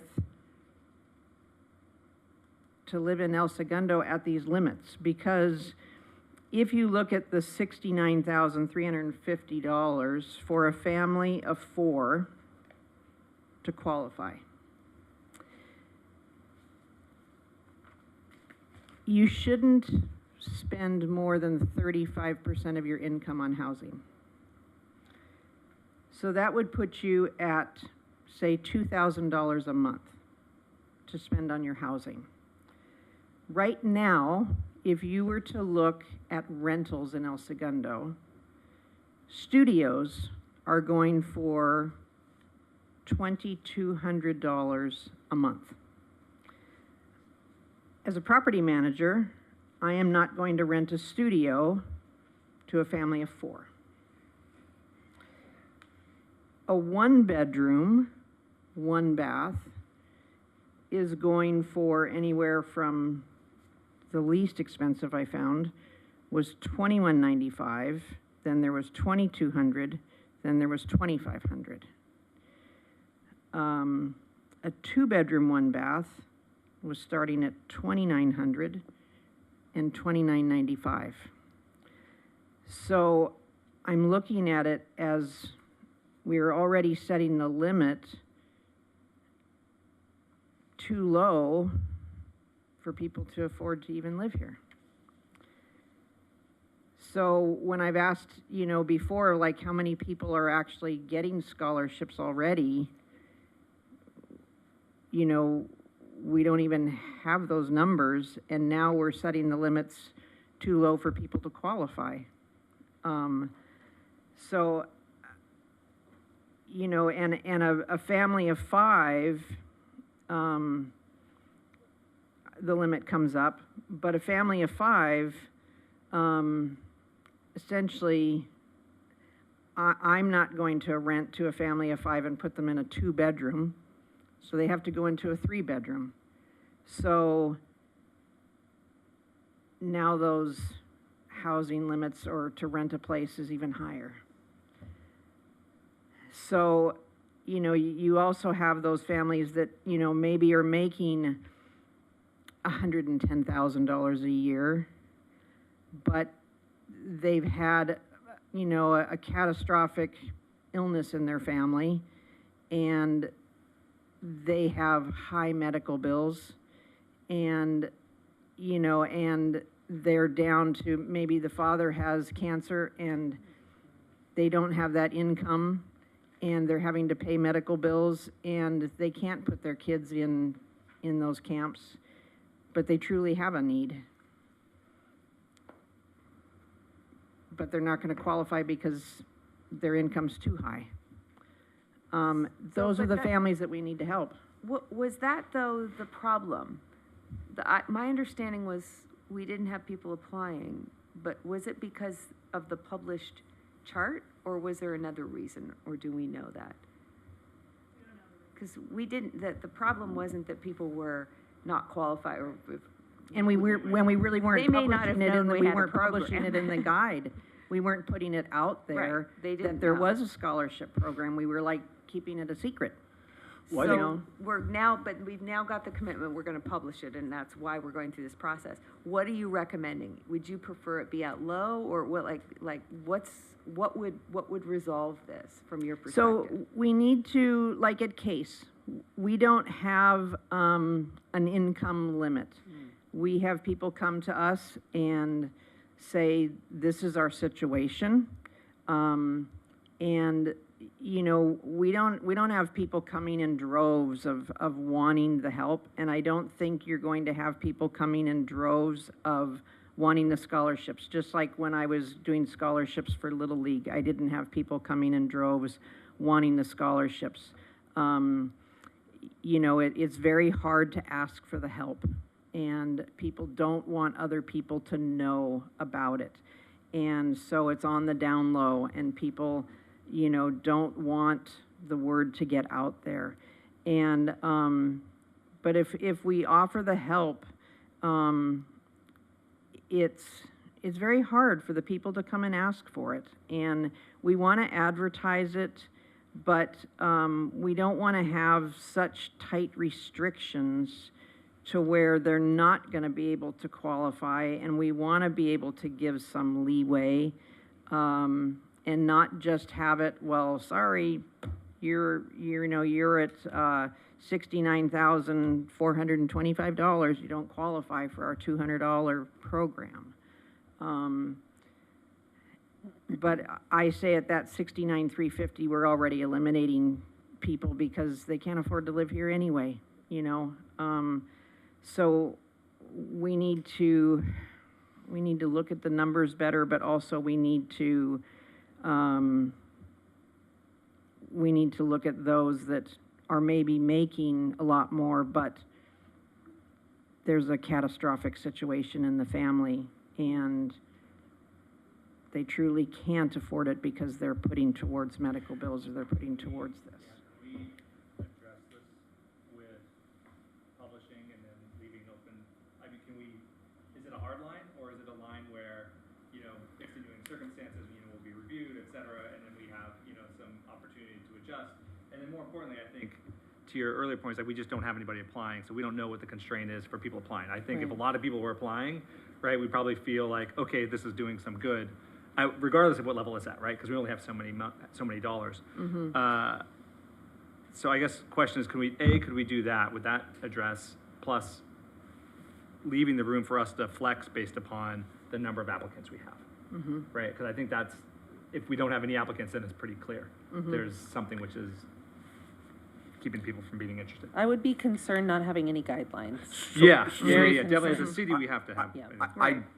So I agree with Julie that part of this is that there aren't that many families in El Segundo that will qualify for this. Because you do have to make a lot of money to qualify for that studio. Because they do credit checks. And so that is part of the problem. But I don't believe we should ever put our staff in a position to be subjective. I really don't think that special circumstances, I get, and it's hard, but as a government agency, you get yourself in trouble.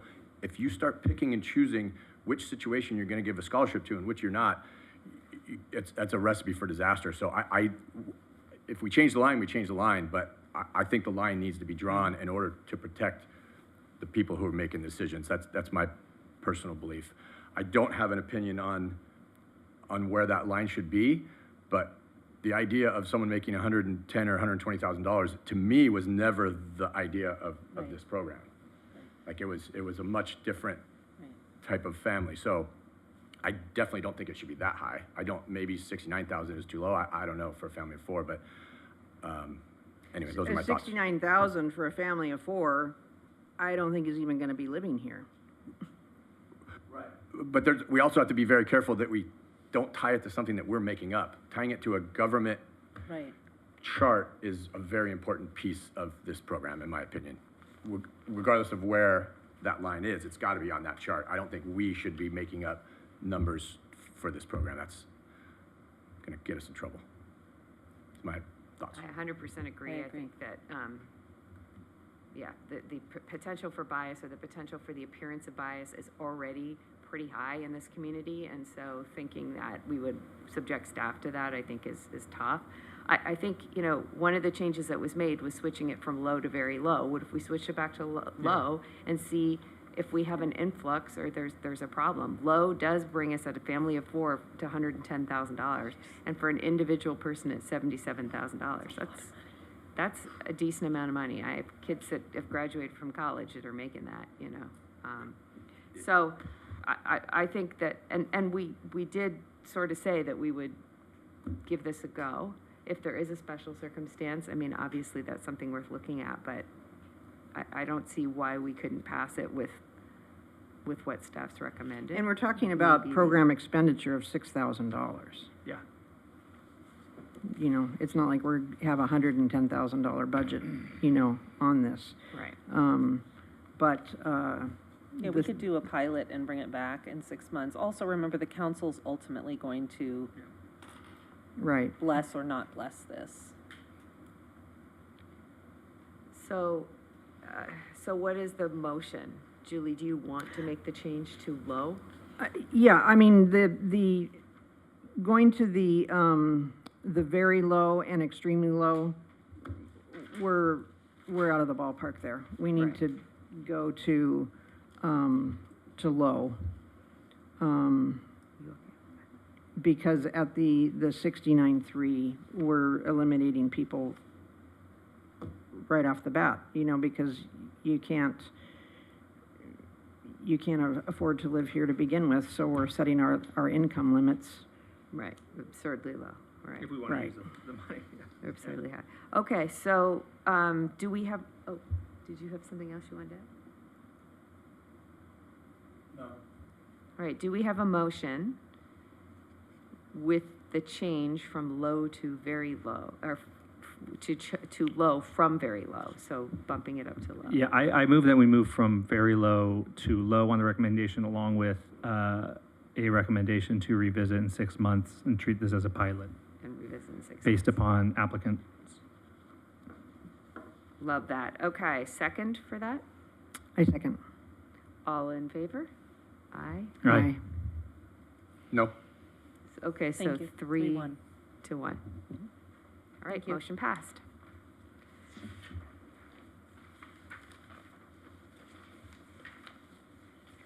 All right, now we're on to item D, reports from the Recreation Parks and Library Director. Yes. Director Mancini. Hi. Good evening, Honorable Chair, again, members of the Commission, Honorable Vice Chair, members of the Commission. So included in your packet, you have our, my monthly Director's Report. I hope that the Commission are finding that we are providing a lot of information about things that are going on in the department. I think it's really important that we share our story, also share with the community the amount of programming that staff are doing, and the way that we're addressing issues in the community, not just at our level, but with the City Council. I did want to point out a couple of things. If you look at the, it's at the end here, see where it's at. This document here, the park inspection matrix. So this is a new tool that Christopher and his team are using to go out and do formal inspections. So they do regular informal inspections, I'm sure every day or weekly, but this is just a specified time each month that they'll be going out to the parks and completing written reports that we can then keep record of issues that we're seeing at the parks, whether it's broken equipment or broken sprinkler, or if our contractor isn't performing at the level we would like them to be. We will keep record of that, and then Christopher and his team input a plan of action and a target completion date. So I did want to thank Christopher and his team for being willing to use this tool. I think it's something that will be really helpful and getting ahead of things out in the community. And so I just wanted to share that with everybody. And all the rest of my information is there. If you have any questions, I'd be happy to answer them. Staff are here. They can talk more about any of the programs. Does anyone have any questions? I wondered, in light of tonight's conversation about the lights being out at the teen center, that maybe we could add the teen center to the recreation checklist? Yes, I don't know. Do we handle that, Christopher, or does George's team handle that, the lighting over there? The teen center? Yeah, that's one of those gray areas. Funky situation. Yeah, we can do, I mean, we can definitely add it to the list. If we have to work with Public Works to actually do the repairs, we can do that. That's exactly what I was thinking. Yes. And then, is there a reason Campus El Segundo, am I missing it? I was getting there, but Campus? Are the reports there? The report is in the back, in the data there. No, for park. I'm sorry. These are the ones that we started with this month, but we will be adding the other parks as well. Oh, great. Yes. Okay, So, so yes, this is not a thank you. comprehensive list. Right. All right. Right. So yes, the pool was gonna be my next. Yeah, and Campus El Segundo will be on, all the parks will be on there. Great. Yes. These are just ones, we started this month, so we'll be adding to that. And I do know that the folks at campus were delighted to have the lights replaced, so Yes. thank you for doing that. Yes. All right, If there are no other questions about the report from Director Mancini, we will go to Recreation and Park staff. Linnea Palmer. Okay, I have a few upcoming events and just items in the department that we have been working on, which are exciting. As spoken before, we have James and the Giant Peach this weekend at the clubhouse, Friday and Saturday, 7 p.m., Sunday at 2 p.m. December 5th, I think it is. We have the Festival of Holidays right here in City Hall Plaza. Candy Cane Lane is coming up. I don't know if you guys have heard, but we have a new shuttle program that we are going to be offering. So we are working on it, and it's going to be Friday, Saturday, and Sunday during the event. We're going to see how it goes. There's going to be a shuttle stop at the end of Guaymas lot. So just check out lot at the very end, and then it will drop off at Washington Park. Sycamore Park, sorry. Okay. Yes, it will do a loop there. So we are partnering with Swoop for that, and we're hoping it's kind of like a Polar Express experience. We want holiday music, festive lights, decorations. So we are working on the advertisement and the publication for that. We're getting the we're just finishing right now the maps and getting them printed, and we will be advertising. It's a little tricky, right, with Candy Cane Lane, because we don't want to advertise outwardly very much, but we're thinking of doing creative signage, because if people are coming into the city now, we want them to go to the shuttle, right? We don't want them to overload the parking over there. So we've been talking about how we're going to do that. And I appreciate Linnea says we're partnering with Swoop. We're paying Swoop. We've hired Swoop. Yes. But yeah, we're really excited about this. I asked staff to look into that, and they jumped on it right away, got different quotes. So we're going to do it just weekends this year. We're going to see how it goes, and if it's something that we think we need to expand in future years, we will. As you know, word of mouth is the best form. So I'm hoping after the first night that people see that, they'll start spreading the word that don't even go near the event without being on the bus. Get on the bus. Hopefully it'll work. And listen to the Christmas music. Yes. So also the holiday parade with Chamber, we are assisting with providing golf cart transportation for some of the parade participants prior to the parade. Christmas dinner at Joslyn. Julie, I'm sure, will touch base on that in her report. When's the parade? It's December 1st Sunday? 8th. We have a busy December coming up. And then this past week, we actually did our first coffee with the director at the Joslyn Center.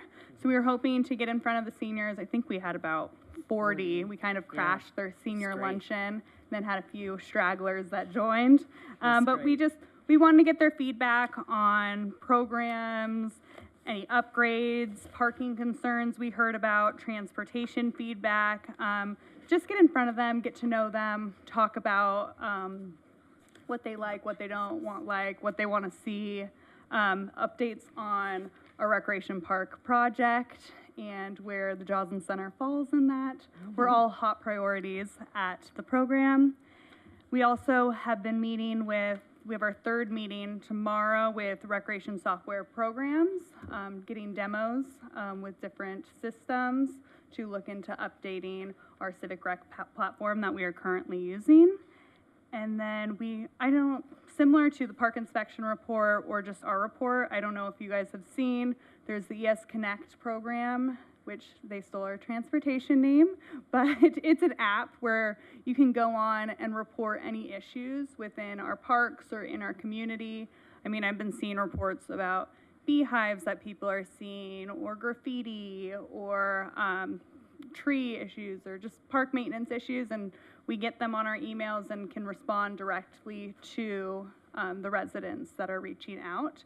It's been successful so far. We've been getting some in, but I don't know if you guys have heard or want to share it more, but it's a great way to get any notices out to us. But that's my update.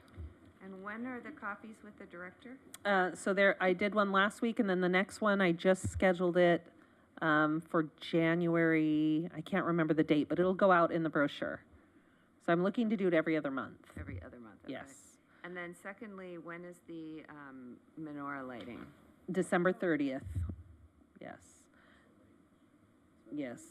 Yes, and then if I can just add, Vice Chair Watson, we didn't mention it in our updates. The entire staff team has been working with a consultant, developing a strategic plan for the department. So we've had 2 half-day sessions, working with all full-time staff in the department. We created a vision, a mission. We created a list of what flies in the department and what doesn't fly, and how we operate as a team. So I did ask that the Directors Advisory Group, which is a group of staff that are working with me, present at the December meeting. So you'll get an overview of the training, what we did, our vision. So I think you guys will be really impressed with all the work that the staff have done. Okay, any questions for the staff? And does Christopher have his own report? Yes, go ahead, Christopher. Thank you. The park staff is getting busy with all the events that Linnea just outlined, and you may have seen the platform built at City Hall. So we're getting ready for the holiday tree. And we may be getting some rain here in the next few days. So that's always welcome, as long as it's light. So I'll take any questions Anyone or have comments. questions for Kristen? All right, thank you so much. All right, now we'll go on to commissioner reports, starting with Commissioner Cavagnolo. I just had one question around, this is for you, Ally, just on the subsidy cuts, with regard to what was presented to City Council about Parks and Rec subsidy cuts on some of our programs. Yes. And that was, I assume all of that in the Parks and Rec, or the Rec and Parks cuts were identified, and there were line items associated with that within the City Council agenda Approved budget. and the Yes. approved budget? So Okay. that was, they approved the budget in June of last year. Okay. So, Okay, that was June of last year. correct. So we'll be getting ready to do the budget again soon. All right. Okay. The 24-25 budget. Okay. Yes. So, all right, and then that would get again approved in June of this next year? Yeah, so usually we have a council workshop, a budget workshop in May. So we present the entire budget, the council gets to take a look at it, they provide feedback Okay. if they want additional cuts or they want things changed, and then we come back in June for the adoption. The reason I asked is I don't know, because I don't know if the rest of the commission, I don't think I was here at that point in time, but if the commission was knowledgeable about the changes in fees and et cetera to some of these programs, and I think that the ability to weigh in and provide recommendations, I think would have been appreciated, I Yes. assume. But that was my only comment. Yes. And my hope for next time, obviously. I will run that by the city manager's office. That's above my pay Yeah. grade. All right, Commissioner Lubes. It's been made very clear to me on several occasions that, that we serve at the will of the council, and that they choose what things will come through us and what things won't. And it's often not Ally's prerogative to do. And no, I'm just saying that's not, I know. Yeah, thank you. So I don't disagree. It's just that we don't have control over what comes through us and what doesn't. Right. The Youth Sports Council met since last meeting. Yes. And so I want to report on that. Everything went really well. Yes. Had a couple new presidents. Yep. We had really good discussions. A lot of the conversation focused around the change from the city taking care of Richmond Field to now the district taking care of Richmond Field and how that affects the different groups. As always, field space is the topic of conversation, and the most important thing is that the presidents actually work well together. That's like the key to all of this, is that they're reasonable with each other. And it was a really good discussion and a really good meeting. And my third item is, I've also been told over the years, as we have expressed concern about the conditions of the infields of the various, softball field, the Stevenson Field, and Brett Field. Over the years, I have been told by various council members that all your department needs to do is request more money in the budget for those fields. So since that came up just now, I'd like to request that you request additional monies in the budget to regularly repair and make sure that those fields are playable, because oftentimes by the end of the seasons, they're not. So if you could, I don't know if that means 25,000. I mean, typically a field takes, you know, about $10,000 to $15,000 to laser grade and do it right. So if they're 3 feet, I don't know, if they turn it down, then we know where we are. But I've been told, oh, well, they didn't request it again. So I'm requesting that you request to the council additional funds for fields. Christopher. I do believe we have some money in the budget this year for laser grading. Yeah, we do. The problem has been getting a hold of somebody to do the laser grading. Bert won't do it? He has flaked out on me 3 times. Really? Yes, and in fact, I just sent him another email this week. And he says he's going to come out and then get back to me, and he has not. He's done that 3 times. Okay. So we did ask for the money in the budget, and we were the money's approved. there. Oh, okay. Yes. Yeah, All we, right. correct. Let me know. I'll Yes. work on that. Yes, thank you. Okay, thanks. That'd be great. All right, Commissioner Stolnak. Yes, a couple of things. I like to report things, you know, going on in town, and like graffiti and things like that. So last week, I jumped on the new El Segundo Connect because there was some new graffiti out at the old Stickenstein on PCH. Big red letters about 25 feet long. And it was taken care of right away when I reported it on El Segundo Connect. They contacted the property owners, and when I drove by the other day, it was all painted out. So it does work pretty quickly. So I was glad to see that. The other thing is, Linnea just reminded me about the Christmas Eve lunch that we'll be having at the Joslin Center, which will be Christmas Eve, December 24th at noon. And that is hosted by the Rex and Park Department and the El Segundo Rotary Club.